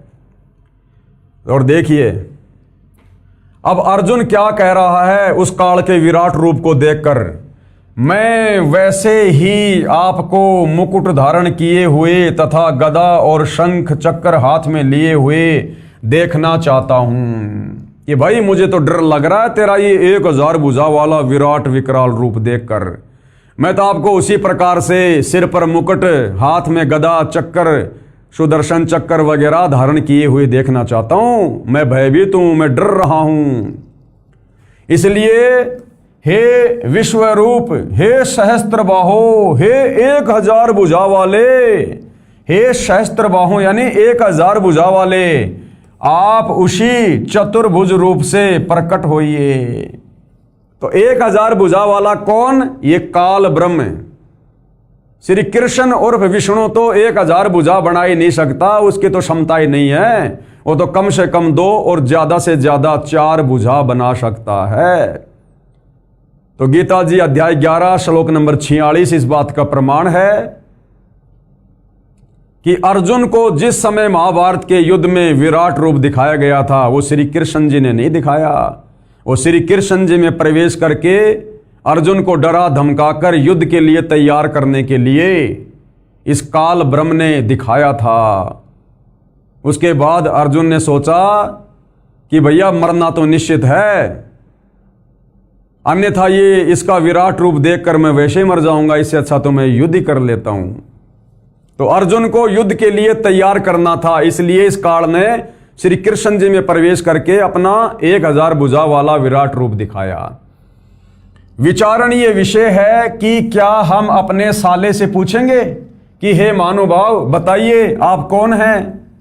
वो 1000 भुजा का विराट रूप देखकर अर्जुन अपने साले से पूछ रहा है कि हे महानुभाव बताइए आप कौन हैं? अगर श्री कृष्ण होता तो अर्जुन ये सवाल करता। अर्जुन तो श्री कृष्ण को अच्छे से जानता था, श्री कृष्ण जी तो अर्जुन के साले जी थे, तो कोई अपने साले को नहीं पहचानेगा। लेकिन वो जो विराट रूप दिखाया गया था वो काल ने दिखाया था, जिसको अर्जुन ने नहीं देखा था पहले। इसलिए अर्जुन डर कर कह रहा है कि आप मुझे उसी चतुर्भुज रूप में दर्शन दीजिए। हे महानुभाव आप 1000 भुजा वाले कौन हैं? अपनी गति से परिचित करवाइए। विचारणीय विषय है, यानी जनता की अदालत में जनता का ध्यान आकर्षित करते हुए सतगुरु रामपाल जी कह रहे हैं, कबीर जी के वकील, कि विचारणीय विषय है कि क्या हम अपने साले से पूछेंगे कि हे महानुभाव बताइए आप कौन हैं? एक समय एक व्यक्ति में प्रेत बोलने लगा। साथ बैठे व्यक्ति ने पूछा आप कौन बोल रहे हो? उत्तर मिला कि तेरा मामा बोल रहा हूं, मैं दुर्घटना में मरा था, क्या हम अपने भाई को नहीं जानते? ठीक इसी प्रकार श्री कृष्ण में काल बोल रहा।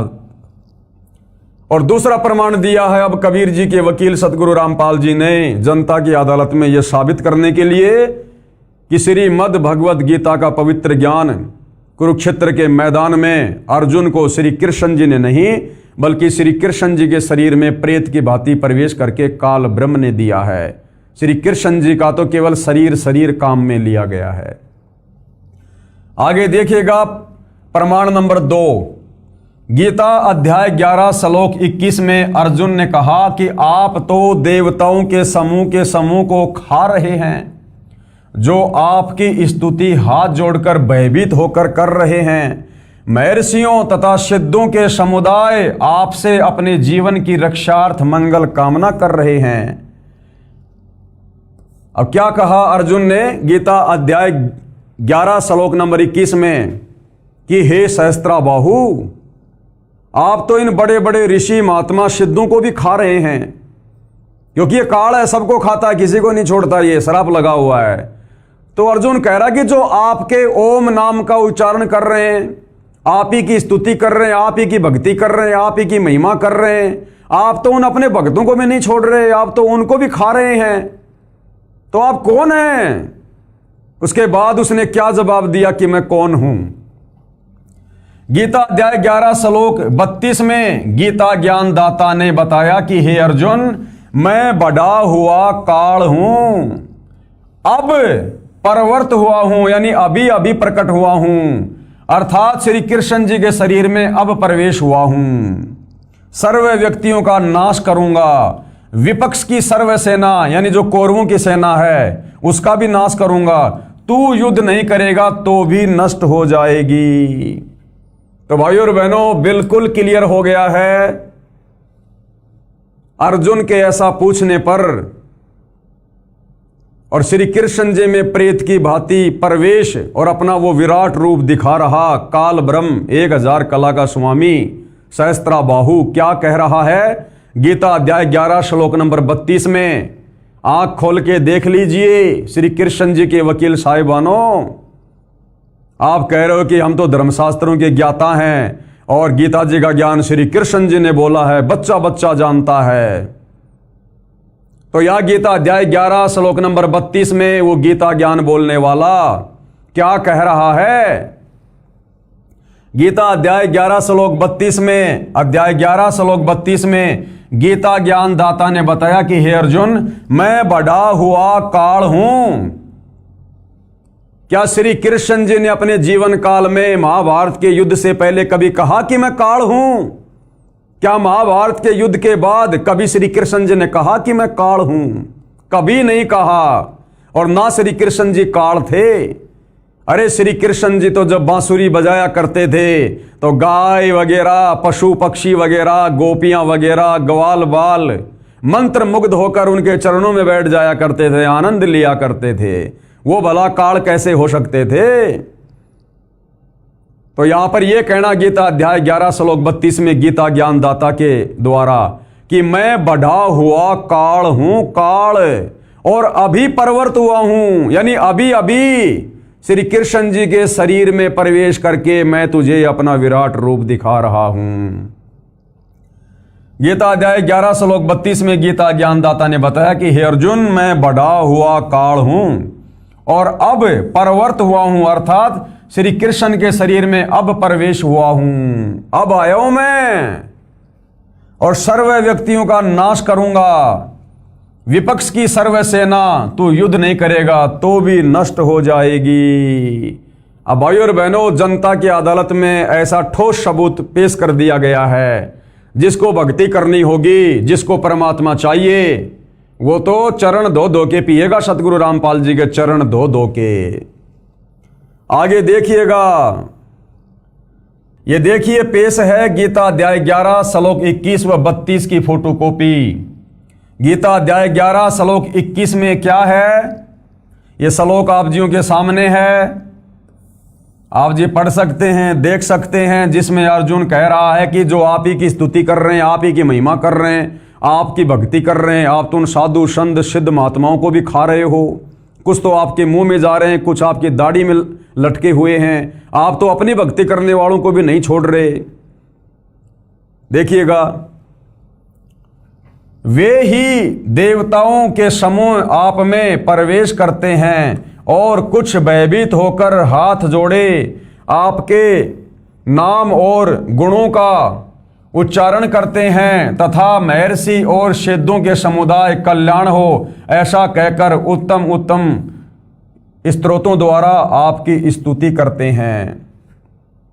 देवताओं के समूह आप में प्रवेश करते हैं, यानी आप तो सबको खा रहे हो। आपके मुख के माध्यम से ये महर्षि जन, सिद्ध महात्मा भी, ये भी आपके मुंह में जा रहे हैं, आप तो इनको भी नहीं छोड़ रहे। तो उसने क्या बताया कि भाई मैं कौन हूं। गीता अध्याय 11 श्लोक 32 की फोटोकॉपी देखिएगा। काल है अस्मि लोकस्य कृत प्रवर्ध है लोकान समाहर तुम इह परवर्त ऋते अपि त्वाम न भविष्यन्ति सर्वे ये अवस्थिता प्रत्येनिकेषु योधा। इस प्रकार अर्जुन के पूछने पर श्री भगवान बोले, हे अर्जुन, मैं लोकों का नाश करने वाला बढ़ा हुआ महाकाल हूं। ये महाकाल तो इन्होंने जबरदस्ती लिखा है, साफ साफ यहां पर काल लिखा हुआ है, यहां पर काल ही लिखना चाहिए था, लेकिन ये तो गीता अनुवादकों की अपनी अटकलबाजी है। तो क्लियर हो गया है भाइयों और बहनों। क्या आप मानते हैं कि श्री कृष्ण जी काल हैं? अगर श्री कृष्ण जी काल हैं तो धिक्कार है हिंदू समाज को जो भगवान की पूजा ना करके काल की पूजा कर रहा है। और काल की पूजा करते समय श्री कृष्ण जी के शरीर में प्रेत की भांति प्रवेश करके अर्जुन को डराने धमकाने के लिए, युद्ध करवाने के लिए, और वो अपना विराट रूप, 1000 भुजा वाला रूप इस काल ने, ब्रह्मा विष्णु महेश के पिता ने, दुर्गा के पति काल ब्रह्म ज्योति निरंजन ने दिखाया था। और साफ कर रहा है यहां पर बिल्कुल क्लियर। अगर आप अपने धर्म ग्रंथ को भी नहीं मानोगे तो धिक्कार है फिर जो आप अपने आप को हिंदू कहते हो, सनातनी कहते हो। गीता अध्याय 11 श्लोक 32, मैं लोकों का नाश करने वाला बढ़ा हुआ महाकाल हूं। क्या हूं? बढ़ा हुआ महाकाल। ये आप जियों के सामने है। मैं लोकों का नाश करने वाला बढ़ा हुआ महाकाल हूं, यानी काल हूं। यहां पर सीधा सीधा काल लिखा हुआ है। इस समय इन लोकों को नष्ट करने के लिए प्रवृत्त हुआ हूं, यानी मैं तो अभी अभी प्रकट हुआ हूं भाई श्री कृष्ण जी के शरीर में। इसलिए जो प्रतिपक्षियों की सेना में, यानी तुम्हारे विपक्ष में जो सेना है इन कौरवों की, उस सेना में जितने भी योद्धा हैं, जो स्थित हैं, योद्धा लोग हैं, वे सब तेरे बिना भी नहीं रहेंगे। अर्थात तेरे युद्ध न करने से भी इन सब का नाश हो जाएगा। आंखों के सामने है भाइयों और बहनों। प्रत्यक्ष को प्रमाण की जरूरत नहीं पड़नी चाहिए, लेकिन फिर भी आपको ये जो प्रमाण है ये रह रह के दिए जा रहे हैं ताकि आप भाई बहन अध्यात्म से परिचित हों, भक्ति और भगवान से परिचित हों और अपनी आत्मा का कल्याण करवाएं। इससे सिद्ध हुआ कि गीता का ज्ञान श्री कृष्ण जी के शरीर में प्रविष्ट होकर काल ने कहा है। किसने कहा है? काल ने। श्री कृष्ण जी ने पहले कभी नहीं कहा कि मैं काल हूं। युद्ध से पहले कभी श्री कृष्ण जी ने नहीं कहा कि मैं काल हूं। श्री कृष्ण जी को देखकर कोई भयभीत नहीं होता था, और अर्जुन तो उस विराट रूप को, विकराल रूप को देखकर कांप रहा है, जबकि श्री कृष्ण जी को देखकर कभी कोई डरता नहीं था। गोप गोपियां, ग्वाल बाल, पशु पक्षी सब दर्शन करके आनंदित होते थे। तो क्या श्री कृष्ण जी काल थे? नहीं। इसलिए गीता ज्ञानदाता काल है। ये गीता का ज्ञान इस काल ने दिया है, ज्योति निरंजन ने दिया है, दुर्गा के पति ने, जिसने श्री कृष्ण जी के शरीर में प्रवेश करके गीता शास्त्र का ज्ञान दिया है। अब देखिएगा आगे सबूत नंबर 3, ये प्रमाण नंबर 3। गीता अध्याय 11 श्लोक 47 में गीता ज्ञानदाता ने कहा है कि हे अर्जुन, मैंने प्रसन्न होकर अपनी कृपा से तेरी दिव्य दृष्टि खोलकर ये विराट रूप दिखाया है। ये विराट रूप तेरे अतिरिक्त पहले किसी ने नहीं देखा है। अब जनता की अदालत में जनता के सामने सतगुरु रामपाल जी एक और ऐसा सबूत पेश करने जा रहे हैं जिस सबूत को देखने के बाद श्री कृष्ण जी के वकील साहिबानों की अर्थात हिंदू धर्म गुरुओं की सिट्टी पिट्टी गुम हो जाएगी और मजबूरन उनको मानना पड़ेगा, अदालत में स्वीकार करना पड़ेगा कि वास्तव में कुरुक्षेत्र के मैदान में महाभारत के दौरान गीता जी का ज्ञान श्री कृष्ण जी ने नहीं बल्कि श्री कृष्ण जी के शरीर में प्रेतवत प्रवेश करके और इस काल ब्रह्म ने बोला था। आप इस पॉइंट को अच्छे से समझिएगा, अच्छे से। गीता अध्याय 11 श्लोक 47 में गीता ज्ञानदाता ने कहा कि हे अर्जुन, मैंने प्रसन्न होकर अपनी कृपया से तेरी दिव्य दृष्टि खोलकर, यानी केवल अर्जुन को ही दिखाई दे रहा था वो विराट रूप, अन्य किसी को नहीं, यह विराट रूप दिखाया है। और आगे फिर उसने क्या कहा, यह विराट रूप तेरे अतिरिक्त, यानी अर्जुन तेरे अलावा पहले किसी ने नहीं देखा, यानी अर्जुन तेरे अलावा मेरा ये विराट रूप पहले कभी किसी ने नहीं देखा। जबकि भाइयों और बहनों विचार करो, अगर गीता जी का ज्ञान उस समय श्री कृष्ण जी बोल रहे होते और ये वचन यदि श्री कृष्ण जी के होते कि ये विराट रूप अर्जुन मैंने तेरे अलावा पहले कभी किसी को नहीं दिखाया, ये श्री कृष्ण जी के वचन नहीं थे। अगर श्री कृष्ण जी के वचन होते, अगर ये बात श्री कृष्ण जी बोल रहे होते उस समय, तो श्री कृष्ण जी ने तो अपना विराट रूप पहले कौरवों की सभा में दिखा दिया था। फिर श्री कृष्ण जी अगर होते तो फिर झूठ क्यों बोल रहे हैं कि अर्जुन तेरे अलावा मेरा विराट रूप पहले कभी किसी ने नहीं देखा। जबकि महाभारत युद्ध से पहले श्री कृष्ण जी शांति समझौते के लिए शांति दूत बनकर कौरवों की सभा में दुर्योधन के पास में 3 बार जा चुके थे, 3 बार। और जब तीसरी बार गए थे समझाने के लिए, और जब पांडवों ने यह कह दिया था कि हे केशव, हमें तो केवल 5 गांव दिलवा दो दुर्योधन से, हम 5 गांवों से टैक्स लेकर अपना जीवन यापन कर लेंगे, हमें इसका आधा राज्य भी नहीं चाहिए। तब श्री कृष्ण जी कौरवों की सभा में गए और कहा कि दुर्योधन बहुत बढ़िया फैसला हो गया है, पांडवों को तुम्हारा आधा राज्य नहीं चाहिए, युद्ध टल गया है, तुम केवल 5 गांव दे दो पांडवों को। तो दुर्योधन जो काल प्रेरित था, दुर्योधन ने कहा कि 5 गांव तो छोड़ो, मैं सुई की नोक रखने जितनी जमीन नहीं दूंगा। अगर पांडवों को राज्य चाहिए, जमीन चाहिए, तो महाभारत के युद्ध में, कुरुक्षेत्र के मैदान में युद्ध करके, लड़ाई करके राज्य ले ले। तब उस समय श्री कृष्ण जी ने दुर्योधन से कहा कि दुर्योधन तू तो दुर्बुद्धि प्राणी है, अरे नालायक आदमी, कहां आधा राज्य और कहां 5 गांव, टाल दे युद्ध को, मेरी बात मान जा। अब इस बात से नाराज होकर दुर्योधन ने अपने सैनिकों को आदेश दे दिया कि ये बार बार शांति दूत बन के आ रहा है, पहले इसको निपटा दो। और अपने सैनिकों को आदेश दिया कि सैनिकों, इसको बंदी बनाकर जेल में डाल दो।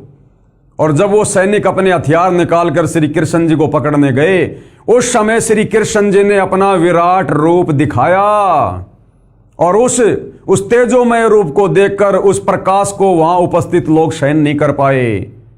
कोई टेबल के नीचे घुस गया, कोई नीचे जमीन पे गिर गया, उस विराट रूप को, उस तेज को सहन नहीं कर पाए जो विराट रूप वहां पर श्री कृष्ण जी ने दिखाया था। इसका प्रमाण भी हमारे सदग्रंथ में है, इसका प्रमाण भी महाभारत में है, जो जनता की अदालत में सतगुरु रामपाल जी के द्वारा पेश किया जाएगा। तो श्री कृष्ण जी तो पहले अपना विराट रूप कौरवों की सभा में दिखा चुके थे। तो यहां गीता का ज्ञान देते समय अगर ये गीता का ज्ञान उस समय श्री कृष्ण जी ही दे रहे होते, तो श्री कृष्ण जी झूठ नहीं बोलते कि अर्जुन तेरे अलावा ये विराट रूप मैंने पहले कभी किसी को नहीं दिखाया, जबकि श्री कृष्ण जी तो पहले दिखा चुके थे। इसका मतलब उस समय अर्जुन को यह बात कौन बोल रहा है? काल बोल रहा है कि अर्जुन तेरे अलावा ये मेरा विराट रूप पहले कभी किसी ने नहीं देखा। क्यों? क्योंकि इस काल ने, जब आप सृष्टि रचना पढ़ोगे तो 3 पुत्रों की उत्पत्ति करने के बाद रजगुण ब्रह्मा की, सतगुण विष्णु की, तमगुण शंकर की। और इसने अपनी पत्नी दुर्गा से कहा कि दुर्गा, अब आज के बाद मैं ये प्रतिज्ञा करता हूं कि मैं आज के बाद कभी भी अपने काल रूप में किसी को भी दर्शन नहीं दूंगा। इसलिए गीता का ज्ञान देते समय श्री कृष्ण जी के शरीर में प्रवेश करके अपना विराट रूप दिखाते हुए युद्ध करवाने के लिए ये काल अर्जुन से कह रहा कि अर्जुन, ये मेरा विराट रूप आज से पहले कभी किसी ने तेरे अलावा नहीं देखा। अर्थात गीता जी का ज्ञान श्री कृष्ण जी ने नहीं, बल्कि श्री कृष्ण जी के शरीर में प्रवेश करके इस काल ब्रह्म ने बोला है। प्रमाण नंबर 3, गीता अध्याय 11 श्लोक 47 में गीता ज्ञानदाता ने कहा है, यानी इस काल ब्रह्म ने कहा, हे अर्जुन, मैंने प्रसन्न होकर अपनी कृपा से तेरी दिव्य दृष्टि खोलकर ये विराट रूप दिखाया है। ये विराट रूप तेरे अलावा पहले किसी ने नहीं देखा। अब क्या कह रहे हैं कबीर जी के वकील सतगुरु रामपाल जी, ध्यान से सुनिए, विचार करो। महाभारत ग्रंथ में यह प्रकरण आता है कि जिस समय श्री कृष्ण जी कौरवों की सभा में उपस्थित थे और उनसे कह रहे थे कि आप दोनों कौरव और पांडव आपस में बातचीत करके अपनी संपत्ति राज्य का बंटवारा कर लो, क्योंकि श्री कृष्ण जी उनके रिश्तेदार थे, इसलिए बीच बचाव करने गए थे कि लड़ाई मत करो, लड़ाई से कुछ नहीं मिलेगा, आपस में समझौता कर लो, भाई बंटवारा कर लो अपना। युद्ध करना शोभा नहीं देता। पांडवों ने कहा कि हमें 5 गांव दे दो, हम उन्हीं से निर्वाह कर लेंगे, जीवन यापन कर लेंगे टैक्स लेकर। दुर्योधन ने यह भी मांग नहीं मानी और कहा कि पांडवों के लिए सुई की नोक के समान भी राज्य नहीं है, युद्ध करके ले सकते हैं। इस बात से श्री कृष्ण भगवान बहुत नाराज हो गए तथा दुर्योधन से कहा कि तू पृथ्वी के नाश के लिए ही जन्मा है, कुल नाश करके टिकेगा। भले मानव, कहां आधा राज्य और कहां 5 गांव, कुछ तो शर्म कर ले। इतनी बात श्री कृष्ण जी के मुख से सुनकर अभिमानी दुर्योधन राजा आग बबूला हो गया और सभा में उपस्थित अपने भाइयों तथा मंत्रियों से बोला कि इस कृष्ण यादव को गिरफ्तार कर लो। उसी समय श्री कृष्ण जी ने विराट रूप दिखाया। सभा में उपस्थित सर्व सभासद उस विराट रूप को देखकर भयभीत होकर कुर्सियों के नीचे छिप गए, कुछ आंखों पर हाथ रखकर जमीन पर गिर गए। श्री कृष्ण जी सभा छोड़कर चले गए तथा अपना विराट रूप समाप्त कर दिया। तो श्री कृष्ण जी तो पहले अपना विराट रूप कौरवों के सभा में दिखा चुके थे। अब यदि श्री कृष्ण जी उस समय वो विराट रूप दिखा रहे होते महाभारत के युद्ध में, तो ये कभी नहीं कहते कि अर्जुन, तेरे अलावा मैंने ये विराट रूप पहले कभी किसी को नहीं दिखाया, जबकि वो तो पहले कौरवों की सभा में दिखा चुके थे। क्या कह रहे हैं कबीर जी के वकील सतगुरु रामपाल जी? गीता अध्याय 11 श्लोक 47 में गीता ज्ञानदाता यानी काल ब्रह्म ने कहा था कि ये मेरा विराट रूप है और तेरे अतिरिक्त अर्जुन पहले किसी ने नहीं देखा था। यदि श्री कृष्ण जी गीता ज्ञान बोल रहे होते तो ये कभी नहीं कहते कि मेरा विराट रूप तेरे अतिरिक्त पहले किसी ने नहीं देखा, क्योंकि श्री कृष्ण जी के विराट रूप को कौरवों तथा सभासद पहले देख चुके थे। इससे भी सिद्ध हुआ कि श्रीमद् भगवद गीता का ज्ञान श्री कृष्ण जी ने नहीं कहा। उनके शरीर में प्रेतवत प्रवेश करके इस काल ने, क्षर पुरुष ने, ज्योति निरंजन ने, दुर्गा के पति ने, ब्रह्मा विष्णु महेश के पिता ने कहा था। यह तीसरा प्रमाण हुआ। इतने प्रमाण दिए जा रहे हैं श्री कृष्ण जी के वकील साहिबानों, हिंदू धर्म गुरुओं की आंखों के सामने कोर्ट में कबीर जी के वकील सतगुरु रामपाल जी के द्वारा इस बात को लेकर कि गीता जी का ज्ञान श्री कृष्ण जी ने नहीं बल्कि श्री कृष्ण जी के शरीर में प्रवेश करके काल ब्रह्म ने बोला था। प्रमाणों पे प्रमाण पेश किए जा रहे हैं, सबकी गर्दन नीची है, कोई जवाब हिंदू धर्म गुरुओं के पास में नहीं है। पेश है गीता अध्याय 11 श्लोक 47 की फोटोकॉपी आपकी आंखों के सामने है भाइयों और बहनों। ये श्लोक आप जियों की आंखों के सामने है, देख सकते हैं, पढ़ सकते हैं। आप पढ़े लिखे हैं, शिक्षित हैं, एजुकेटेड हैं। इस प्रकार अर्जुन की प्रार्थना को सुनकर श्री भगवान बोले, क्या बोले? हे अर्जुन, अनुग्रह पूर्वक मैंने अपनी योग शक्ति के प्रभाव से, यानी अपनी सिद्धि शक्ति के प्रभाव से, यह है मेरा परम तेजोमय, सबका आदि और सीमा रहित, यानी बहुत लंबा चौड़ा विराट रूप तुझको दिखलाया है। श्री कृष्ण में प्रवेश करके वो काल बोल रहा है, अपना 1000 भुजा वाला रूप दिखाता हुआ कि अर्जुन, मैंने अपनी सिद्धि शक्ति से, अपनी योग माया से तेरे को ये सीमा रहित लंबा चौड़ा अपना विराट रूप तुझको दिखलाया है, जिसे तेरे अतिरिक्त दूसरे किसी ने पहले नहीं देखा था। ध्यान से पढ़ो भाई और बहनों, जिसे यानी इस विराट रूप को तेरे अतिरिक्त दूसरे किसी ने पहले नहीं देखा था। तो यदि गीता जी का ज्ञान श्री कृष्ण जी बोल रहे होते तो ये बात कभी भी नहीं बोलते कि तेरे अलावा पहले इस विराट रूप को किसी ने नहीं देखा, क्योंकि श्री कृष्ण जी तो शांति दूत बनकर जब कौरवों की सभा में गए थे तो उस समय अपना विराट रूप पहले दिखा चुके थे। तो इससे क्लियर हो गया, स्पष्ट हो गया, श्री पवित्र गीता जी से स्पष्ट हो गया कि गीता का ज्ञान श्री कृष्ण जी ने नहीं, बल्कि श्री कृष्ण जी में प्रवेश करके युद्ध करवाने के लिए, अर्जुन को डरा धमकाकर युद्ध के लिए तैयार करने के लिए इस काल ब्रह्म ने बोला था। प्रमाण के लिए पेश है गीता अध्याय 7 श्लोक 24 और 25 की फोटोकॉपी, जिसमें काल ब्रह्म यानी गीता का ज्ञान बताने वाले ने कहा है कि मैं कभी किसी के समक्ष प्रकट नहीं होता, कि मैं कभी किसी के सामने अपने ओरिजिनल काल रूप में प्रकट नहीं होता, क्योंकि इसको श्राप लगा हुआ है। अगर इसकी हकीकत का पता चल जाए कि ये काल है तो फिर इसकी पूजा कोई नहीं करेगा। ब्रह्मा विष्णु महेश, इसके 3 पुत्र, इसके लिए फिर भोजन पानी की व्यवस्था नहीं करेंगे। तो ये क्या कह रहा है? गीता अध्याय 7 श्लोक 24-25 की फोटोकॉपी, जिसमें काल ब्रह्म यानी गीता का ज्ञान बताने वाले ने कहा है कि मैं कभी किसी के समक्ष प्रकट नहीं होता, अपनी योग माया यानी भक्ति की शक्ति से छिपा रहता हूं। गीता अध्याय 7 श्लोक 24 की फोटोकॉपी है। देखो भाई और बहनों, ये पवित्र ग्रंथ बिल्कुल क्लियर कर रहे हैं। अव्यक्तम व्यक्तिम आपनम मनन्ते माम अबुद्धे परम भावम अजानतः मम अव्ययम अनुतम। ऐसा होने पर भी सब मनुष्य मेरा भजन नहीं करते। इसका कारण अब देखिएगा, बुद्धिहीन पुरुष यानी जिनको आध्यात्मिक ज्ञान नहीं है, जिनको तत्व ज्ञान नहीं है, वो व्यक्ति, वो भगत है।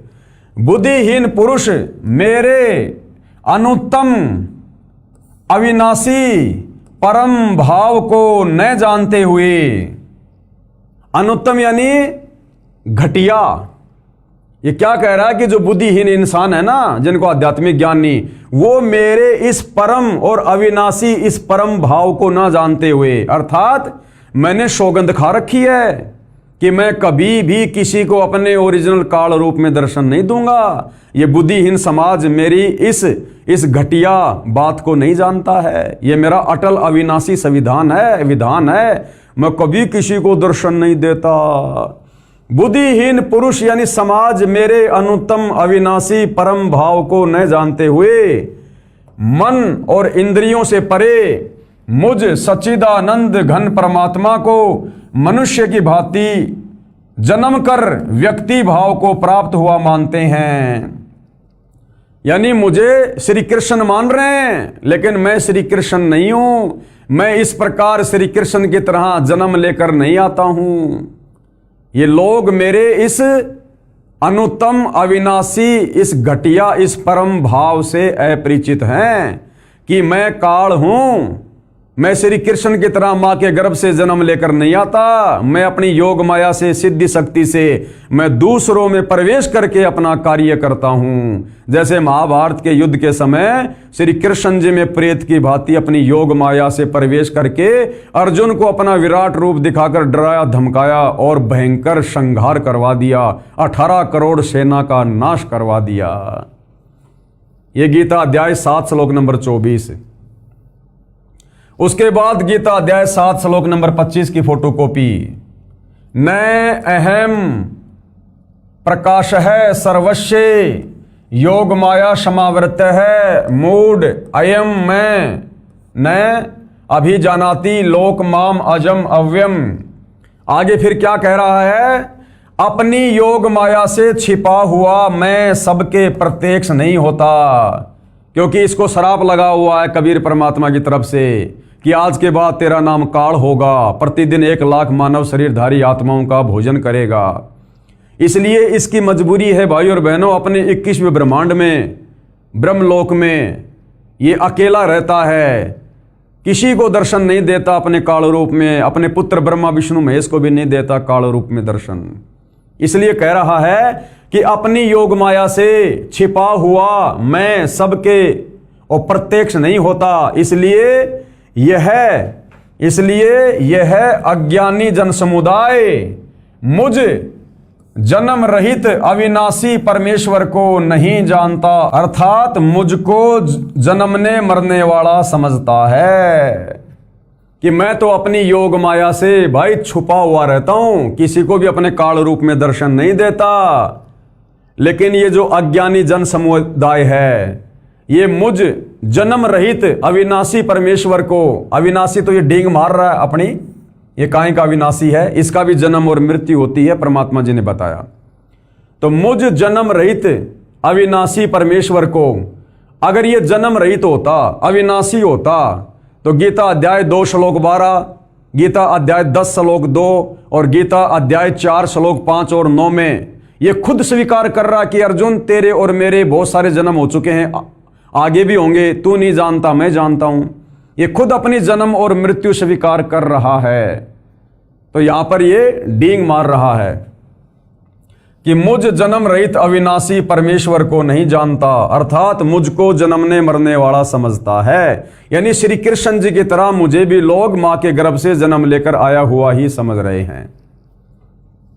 यथार्थ अनुवाद गीता अध्याय 7 श्लोक 24-25 का यथार्थ अनुवाद इस प्रकार है। काल ब्रह्म ने कहा है कि मुझ अव्यक्त गुप्त रहने वाले को ये बुद्धिहीन जन समुदाय मेरे अनुत्तम घटिया अव्यम अविनाशी यानी अटल नियम को नहीं जानते कि मैं अपने यथार्थ रूप में किसी के सामने प्रत्यक्ष नहीं होता। मुझे मनुष्य रूप में यानी कृष्ण मान रहे हैं, मैं कृष्ण नहीं हूं। श्लोक 25 में कहा कि मैं अपनी योग माया से छिपा रहता हूं, किसी के सामने प्रत्यक्ष नहीं होता। ये मूढ़ अज्ञानी जन समुदाय मुझको इस प्रकार नहीं जानता कि मैं कृष्ण की तरह नहीं जन्मता। गीता अध्याय 4 श्लोक 9 में गीता बोलने वाले ने कहा है कि मेरे जन्म तथा ये कर्म अलौकिक यानी दिव्य हैं, यानी यह जन्मता मरता तो है कौन? ये काल, वह अलग परंपरा है। यानी परमात्मा ने इसकी भी जन्म और मृत्यु निश्चित कर रखी है। यह भी समय आने पर शरीर छोड़ता है, लेकिन इसके जन्मने और मरने का तरीका अलग है। जिस प्रकार सांप अपनी केंचुली छोड़ता है, इस प्रकार से अंत में दुर्गा और काल भी मरते हैं और फिर दोबारा युवा शरीर में परमात्मा जी के वरदान से इनको पुनः वो शरीर मिल जाता है। तो ये भी जन्मता और मरता है, लेकिन ये श्री कृष्ण जी की तरह मां के गर्भ से जन्म लेकर नहीं आता है। इसलिए कह रहा है कि ये मूर्ख जन समुदाय मेरे घटिया नियम से परिचित नहीं है। ये लोग मुझे श्री कृष्ण जी मान रहे हैं, लेकिन मैं श्री कृष्ण नहीं हूं। मैं तो उसके शरीर में प्रवेश करके अपना काम कर रहा हूं।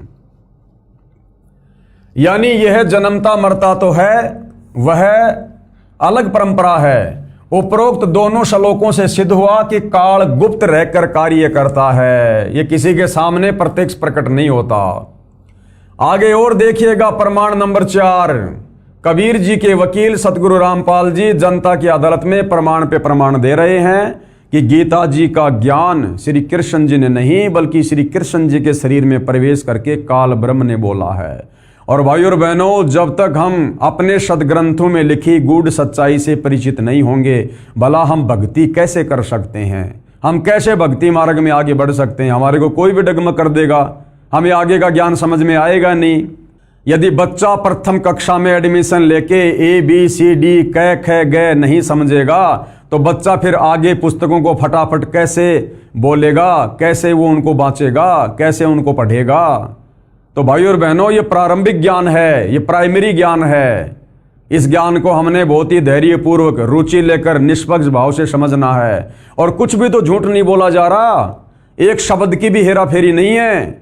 जबकि हमारे गीता अनुवाद करने वालों ने तत्व ज्ञान के अभाव में जो हेरा फेरी गीता के अर्थों के अनर्थ करके कर डाली है सदगुरु रामपाल जी, तो उसको भी शुद्ध कर रहे हैं। आगे प्रमाण नंबर 4, श्री विष्णु पुराण यानी ये काल किस प्रकार से दूसरे के शरीर में प्रवेश करके अपना कार्य करता है। जिस प्रकार इसने श्री कृष्ण जी के शरीर में प्रवेश करके महाभारत का युद्ध करवाया, यानी ये किस प्रकार से दूसरे के अंदर प्रवेश करता है। श्री विष्णु पुराण ये गीता प्रेस गोरखपुर से प्रकाशित है। इसके चौथे अंश के अध्याय 2 श्लोक 19 और 26 में प्रमाण है कि एक समय देवताओं और राक्षसों का युद्ध हुआ। देवता राक्षसों से हार कर यानी पराजित होकर समुद्र के किनारे जाकर छिप गए। फिर भगवान की तपस्या स्तुति करने लगे। काल का विधान है, अर्थात काल ने प्रतिज्ञा कर रखी है कि मैं अपने वास्तविक काल रूप में कभी किसी को दर्शन नहीं दूंगा, अपनी योग माया से छिपा रहूंगा। इसका प्रमाण गीता अध्याय 7 श्लोक नंबर 24 और 25 में थोड़ी देर पहले हमने पढ़ लिया। इसलिए ये काल यानी क्षर पुरुष किसी को विष्णु जी के रूप में दर्शन देता है, किसी को शंकर जी के रूप में, तो किसी को ब्रह्मा जी के रूप में दर्शन देता है। तो जब देवता लोग राक्षसों से हार कर जब भगवान की स्तुति कर रहे थे, तो वहां पर विष्णु जी का रूप धारण करके ये काल प्रकट हो गया। देवताओं को श्री विष्णु जी के रूप में दर्शन देकर कहा कि मैंने जो आपकी समस्या है वो जान ली है। आप पुरंजय राजा को युद्ध के लिए तैयार कर लो। देवताओं से क्या कहा कि आप उस पुरंजय राजा को युद्ध के लिए तैयार कर लो। मैं उस राजा श्रेष्ठ के शरीर में प्रविष्ट होकर राक्षसों का नाश कर दूंगा, और ऐसा ही किया। विष्णु पुराण में यह प्रमाण है। जब देवता लोग राक्षसों से हार कर और अपने इष्ट देव से विष्णु जी से प्रार्थना कर रहे थे, तो उसी समय विष्णु का रूप धारण करके ये काल प्रकट हो गया। और काल ने कहा कि तुम्हारी जो भी समस्या है ना वो मैंने जान ली है। तुम एक काम करो, तुम पुरंजय राजा को लड़ाई के लिए तैयार करो और मैं उसके शरीर में प्रवेश करूंगा। जैसे महाभारत के समय श्री कृष्ण जी के शरीर में प्रवेश करके गीता का ज्ञान बोला, अर्जुन को डराया धमकाया, विराट रूप दिखाया और युद्ध करवाया।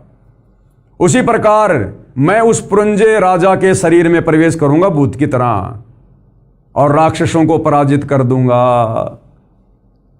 तो ये काल इस प्रकार से अपने वास्तविक काल रूप में प्रकट ना होकर अन्य के माध्यम से अन्य के शरीर में प्रवेश करके या दूसरे का रूप धारण करके, विशेषकर अपने तीनों पुत्र ब्रह्मा विष्णु महेश के रूप में, इस प्रकार से ये अपनी लीलाएं करता है। अपनी आंखों से देखिएगा भाइयों और बहनों, विष्णु पुराण में यह प्रमाण पेश है। श्री विष्णु पुराण के चौथे अंश के अध्याय 2 से संबंधित प्रकरण की फोटोकॉपी। अब भाइयों और बहनों, जिस प्रकार से हर बात का सतगुरु रामपाल जी जनता की अदालत में सबूत पेश कर रहे हैं धर्म शास्त्रों से, क्या आज तक हमारे किसी भी आचार्य, शंकराचार्य, धर्मगुरु ने हमें भक्ति मार्ग को समझाने के लिए क्या इस प्रकार से कोई सबूत पेश किया? केवल मीठी मीठी कथाएं सुनाई, राम और भिलनी की, सुदामा श्री कृष्ण की, केवल अपना धार्मिक धंधा किया। आप और हमसे केवल शास्त्र विरुद्ध साधना करवाकर हमारे कर्म फुड़वाए। अब देखिए सतगुरु रामपाल जी शास्त्र अनुकूल साधना पर आप और हमें लगाने के लिए कितना संघर्ष कर रहे हैं, कितना प्रयत्न कर रहे हैं। एक एक बात के कितने कितने ये प्रमाण पेश किए जा रहे हैं। ये श्री विष्णु पुराण है आप जियों के सामने, और ये देखिएगा पुरंजय भी यह एक दूसरा नाम पड़ा। पूर्व काल में त्रेता युग में एक बार अति भीषण देवासुर संग्राम हुआ, यानी देवता और राक्षसों का युद्ध हुआ। उसमें महाबलवान दैत्यगण से यानी राक्षसों से पराजित हुए देवताओं ने भगवान विष्णु की आराधना की। तब आदि अंत शून्य अशेष जगत प्रतिपालक श्री नारायण ने देवताओं से प्रसन्न होकर कहा। अब उस समय कौन प्रकट हो गया? ये काल प्रकट हो गया। आप लोगों का जो कुछ अभिष्ट है, यानी जो भी आपकी समस्या है, वह मैंने जान लिया है। उसके विषय में ये बात सुनिए। राज ऋषि शशाद का जो पुरुंजय नामक पुत्र है, उस क्षत्रिय श्रेष्ठ के शरीर में मैं अंश मात्र से स्वयं अवतीर्ण होकर उन संपूर्ण दैत्यों का नाश करूंगा। जबकि श्री विष्णु जी कभी किसी के शरीर में इस प्रकार से भूत की तरह प्रवेश करके युद्ध नहीं करते हैं। अगर रावण को मारना था तो राम रूप धारण करके आए, कंस को मारना था तो श्री कृष्ण का रूप धारण करके आए, और बाकी जितनी भी लड़ाइयाँ इन्होंने राक्षसों के साथ में लड़ी हैं तो खुद अपने शरीर से लड़ी हैं, किसी के शरीर में प्रवेश नहीं किया। ये शरीर में इस प्रकार से प्रवेश करके ये छलबल करने का काम ये काल करता है। तो क्या कह रहा है? राज ऋषि शशाद का जो पुरुंजय नाम का पुत्र है, वो क्षत्रिय श्रेष्ठ के शरीर में मैं अंश मात्र से स्वयं अवतीर्ण होकर उन संपूर्ण दैत्यों का यानी राक्षसों का नाश करूंगा। अतः तुम लोग पुरंजय को दैत्यों के वध के लिए तैयार करो, यानी तुम उसको युद्ध के लिए तैयार करो। अतः उसका नाम कुकुस्त पड़ा। कुकुस्त के अनेना नामक पुत्र हुआ। अनेना के पृथक पुत्र के विष्टाश रूप उसके चंद्र युवनाश्व तथा उस चंद्र युवनाश्व के सावस्त नामक पुत्र हुआ, जिसने सावस्तीपुरी बसाई थी। सावस्त के ये बहुत कुछ लिखा हुआ भाई और बहनों, आप जी देख सकते हैं यहाँ पर। हमारा जो मूल विषय है अब उसके विषय में देखिए। इस फोटोकॉपी में स्पष्ट लिखा है कि गीता ज्ञान देने वाला काल ब्रह्म अन्य के शरीर में प्रवेश करके कार्य करता है। जैसे ससाद के पुत्र उस पुरंजय के शरीर में प्रवेश करके उसने दैत्यों का नाश किया, इसी प्रकार श्री कृष्ण जी में प्रवेश करके गीता का ज्ञान इस काल ब्रह्म ने कहा है। और प्रमाण देखिए भाई और बहनों, जनता की अदालत में प्रमाण पे प्रमाण पेश किए जा रहे हैं सतगुरु रामपाल जी के द्वारा। प्रमाण नंबर 5 श्री विष्णु पुराण के चौथे अंश के अध्याय 3 श्लोक 4 और 6 में प्रमाण है कि एक समय नागवंशियों तथा गंधर्वों का युद्ध हुआ। गंधर्वों ने नागों के सर्व बहुमूल्य हीरे लाल व खजाने लूट लिए, उनके राज्य पर भी कब्जा कर लिया। नागाओं ने भगवान की स्तुति की। वही काल भगवान विष्णु रूप धारण करके प्रकट हुआ। कहा कि आप पुरुतकुश राजा को गंधर्वों के साथ युद्ध के लिए तैयार कर लो। मैं राजा पुरुकुत्स के शरीर में प्रवेश करके दुष्ट गंधर्वों का नाश कर दूंगा। और फिर ऐसा ही हुआ। अर्थात ये काल किसी के सामने अपने वास्तविक काल रूप में प्रकट नहीं होता। ये अन्य के शरीर में प्रवेश करके या अपने तीनों पुत्रों में से किसी का भी ब्रह्मा विष्णु महेश का रूप धारण करके ये अपना कार्य करता है। पेश है श्री विष्णु पुराण के चौथे अंश के अध्याय 3 से संबंधित प्रकरण की फोटोकॉपी। अब देखिएगा जो बात सतगुरु रामपाल जी ने बताई है, गंधर्व और नागाओं में जिस प्रकार से युद्ध हुआ था, अब उसका ये प्रमाण ये श्री विष्णु पुराण से चौथा अंश है, तीसरा अध्याय है। मानधाता की संतति त्रिशंकु का सर्वागारोहण तथा सागर की उत्पत्ति और विजय। ये देखिएगा यहां से। पूर्व काल में रसातल में मोने नामक 6 करोड़ गंधर्व रहते थे। उन्होंने समस्त नाग कुलों के प्रधान और प्रधान रत्न और अधिकार छीन लिए थे। गंधर्वों के पराक्रम से अपमानित उन नागेश्वरों द्वारा स्तुति किए जाने पर उनके श्रवण करने से जिनकी विकसित कमल सदृश से आंखें खुल गई, निंद्रा के अंत में जगे हुए उन जलाशयी भगवान सर्व देवेश्वर को प्रमाण कर उनसे नागगण ने कहा, यानी नागगणों ने श्री विष्णु जी की प्रार्थना की तो वहां पर विष्णु रूप में काल प्रकट हो गया। भगवान इन गंधर्वों से उत्पन्न हुआ हमारा भय किस प्रकार शांत हो तब आदि अंत रहित भगवान पुरुषोत्तम ने कहा, योनाश्व के पुत्र मानधाता का जो ये है पुरुकुत्स नामक पुत्र है, उसमें प्रविष्ट होकर यानी उसमें प्रवेश करके, जैसे श्री कृष्ण जी में इसने महाभारत के युद्ध के समय प्रवेश किया, ऐसे ही युवनाश्व के पुत्र मानधाता का जो ये पुरुकुत्स नामक पुत्र है, उसमें प्रविष्ट होकर यानी उसमें प्रवेश करके उन संपूर्ण दुष्ट गंधर्वों का नाश कर दूंगा। और ऐसा ही हुआ। अर्थात ये काल कभी भी अपने वास्तविक काल रूप में किसी के सामने प्रकट नहीं होता, इसने सौगंध खा रखी है। और इसी प्रकार इसने महाभारत के समय श्री कृष्ण जी के शरीर में प्रवेश करके युद्ध करवाने के लिए, और इसने गीता जी का ज्ञान कहा और अर्जुन को अपना विराट रूप दिखाया। उपरोक्त विष्णु पुराण की दोनों इन कथाओं से प्रमाणित हुआ कि ये काल भगवान यानी क्षर पुरुष का मतलब है नाशवान, जिसका जन्म और मृत्यु होती है, इस प्रकार अव्यक्त यानी गुप्त रहकर कार्य करता है।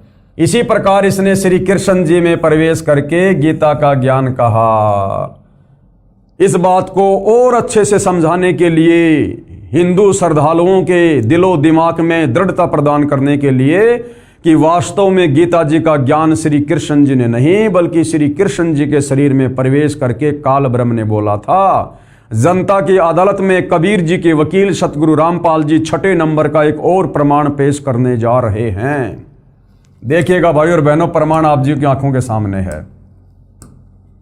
प्रमाण नंबर 6, महाभारत ग्रंथ में गीता प्रेस गोरखपुर यूपी से प्रकाशित में भाग 2 पेज नंबर 800 से 802 पर लिखा है कि महाभारत के युद्ध के पश्चात राजा युधिष्ठिर को राजगद्दी पर बैठाकर श्री कृष्ण जी ने द्वारिका जाने की तैयारी की। तब अर्जुन ने श्री कृष्ण जी से कहा कि आप वह गीता वाला ज्ञान फिर से सुनाओ, मैं उस ज्ञान को भूल गया हूं।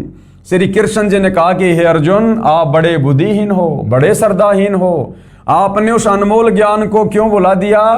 अब मैं उस ज्ञान को नहीं सुना सकता, क्योंकि मैंने उस समय योग युक्त होकर और गीता का ज्ञान सुनाया था। जब वक्ता को ज्ञान नहीं तो श्रोता को कैसे याद रह सकता है? अगर गीता का ज्ञान श्री कृष्ण जी ने सुनाया होता तो ज्ञान उनको याद होना चाहिए ना। अर्जुन तो सुनने वाला था और अर्जुन को धमका रहा श्री कृष्ण कि तूने उस ज्ञान को याद क्यों नहीं रखा, तू तो बुद्धिहीन है, श्रद्धाहीन है। अरे जब ज्ञान बताने वाले को याद नहीं, कह रहा कि मैं नहीं सुना सकता, मैं भी भूल गया, उस समय तो मैं योग युगत था। जब श्री कृष्ण को गीता का ज्ञान सुनाते समय वो ज्ञान याद नहीं रहा, यदि सुनाया होता तो, जब बोलने वाले को ज्ञान याद नहीं तो सुनने वाले को कहां से रह जाएगा? जब वक्ता को यानी श्री कृष्ण जी को ज्ञान नहीं तो श्रोता यानी अर्जुन को कैसे याद रह सकता है? इससे सिद्ध है कि श्री कृष्ण ने गीता का ज्ञान नहीं कहा। इसके प्रमाण के लिए पढ़िए संक्षिप्त महाभारत ग्रंथ भाग 2 के पेज नंबर 800 से 802 की फोटोकॉपी इसी पुस्तक के पेज नंबर 78 और 80 पर, जो पहले हम पढ़ चुके हैं, देख चुके हैं। अब कबीर जी के वकील सतगुरु रामपाल जी जनता की अदालत में और जनता के सामने क्या कुछ कह रहे हैं, विचार करें। यानी परमात्मा चाहने वाली हिंदू समाज की आत्माएं, विचार करो। युद्ध के समय योग युगत हुआ जा सकता है, तो शांत वातावरण में योग युगत होने में क्या समस्या हो सकती है? अर्जुन के पूछने पर कि भगवान एक बार वो गीता जी वाला ज्ञान मुझे फिर से सुना दो, तो श्री कृष्ण जी कह रहे हैं कि तू तो बड़ा बुद्धिहीन है, बड़ा श्रद्धाहीन है, तूने याद क्यों नहीं रखा? हे अर्जुन, उस महाभारत युद्ध के समय तो मैंने योग युगत होकर गीता जी का ज्ञान सुनाया था। अरे भैया, जब हाथी घोड़ों की चिंगाड़ों की आवाज में बड़े बड़े वो अग्निबाण छूट रहे थे, बड़े बड़े योद्धा, 18 करोड़ सेना, कितना शोर शराबा होगा। जब उस समय श्री कृष्ण जी योग युगत होकर समाधि लगाकर ज्ञान सुना सकते हैं, तो इस समय तो अर्जुन के साथ में महल में बैठे हैं, तो महल में तो वैसे ही शांति है, शांत वातावरण है। जब लड़ाई झगड़े के माहौल में कोई समाधि लगा सकता है तो शांति के वातावरण में तो तुरंत समाधि लगनी चाहिए, तुरंत।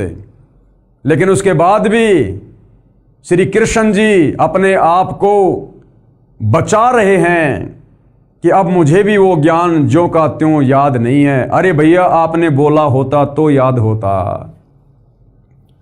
विचार करें, युद्ध के समय योग युगत हुआ जा सकता है, तो शांत वातावरण में योग युगत होने में क्या समस्या हो सकती है। वास्तव में यह ज्ञान काल ने श्री कृष्ण में प्रवेश करके बोला था। श्री कृष्ण जी को स्वयं तो वह गीता का ज्ञान याद नहीं।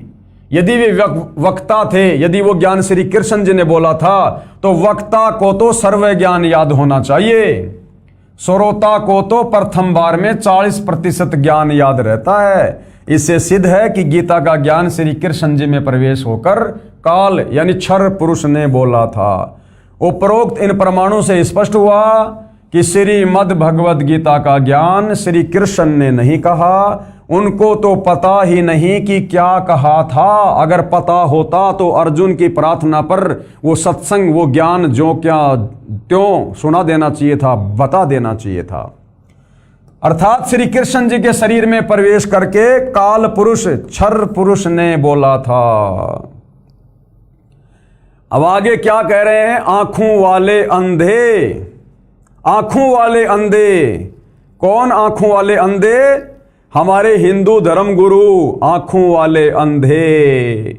अर्थात जो प्रमाण जनता की अदालत में सतगुरु रामपाल जी के द्वारा सबके सामने सार्वजनिक किए गए हैं कि हमारे हिंदू धर्म ग्रंथों में साफ साफ लिखा हुआ है, सारे प्रमाण हैं कि गीता जी का ज्ञान श्री कृष्ण जी ने नहीं, श्री कृष्ण जी के शरीर में प्रेत की तरह प्रवेश करके इस काल ब्रह्म ने दिया है।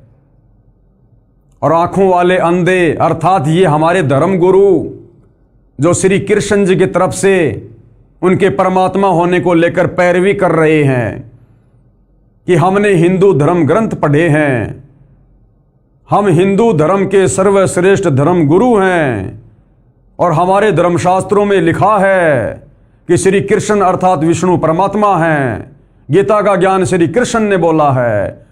तो कबीर जी के वकील सतगुरु रामपाल जी जनता की अदालत में और उन श्री कृष्ण जी के वकीलों को, हिंदू धर्म गुरुओं को आंखों वाले अंधों की संज्ञा दे रहे हैं कि ये तुम्हारे धर्म गुरु, ये आचार्य शंकराचार्य, संत महंत मठाधीश, ये कथावाचक, ये आंखों वाले अंधे हैं। अंधे आंखें होते हुए भी और उस तत्व ज्ञान के अभाव में ये आज तक भगत समाज को ये नहीं बता पाए कि पवित्र गीता जी हमें क्या कहना चाहती है, क्या समझाना चाहती है। गीता का ज्ञान श्री कृष्ण ने बोला या श्री कृष्ण में प्रवेश करके काल ने बोला, ये आज तक ना खुद समझ पाए, ना हिंदू समाज को समझा पाए।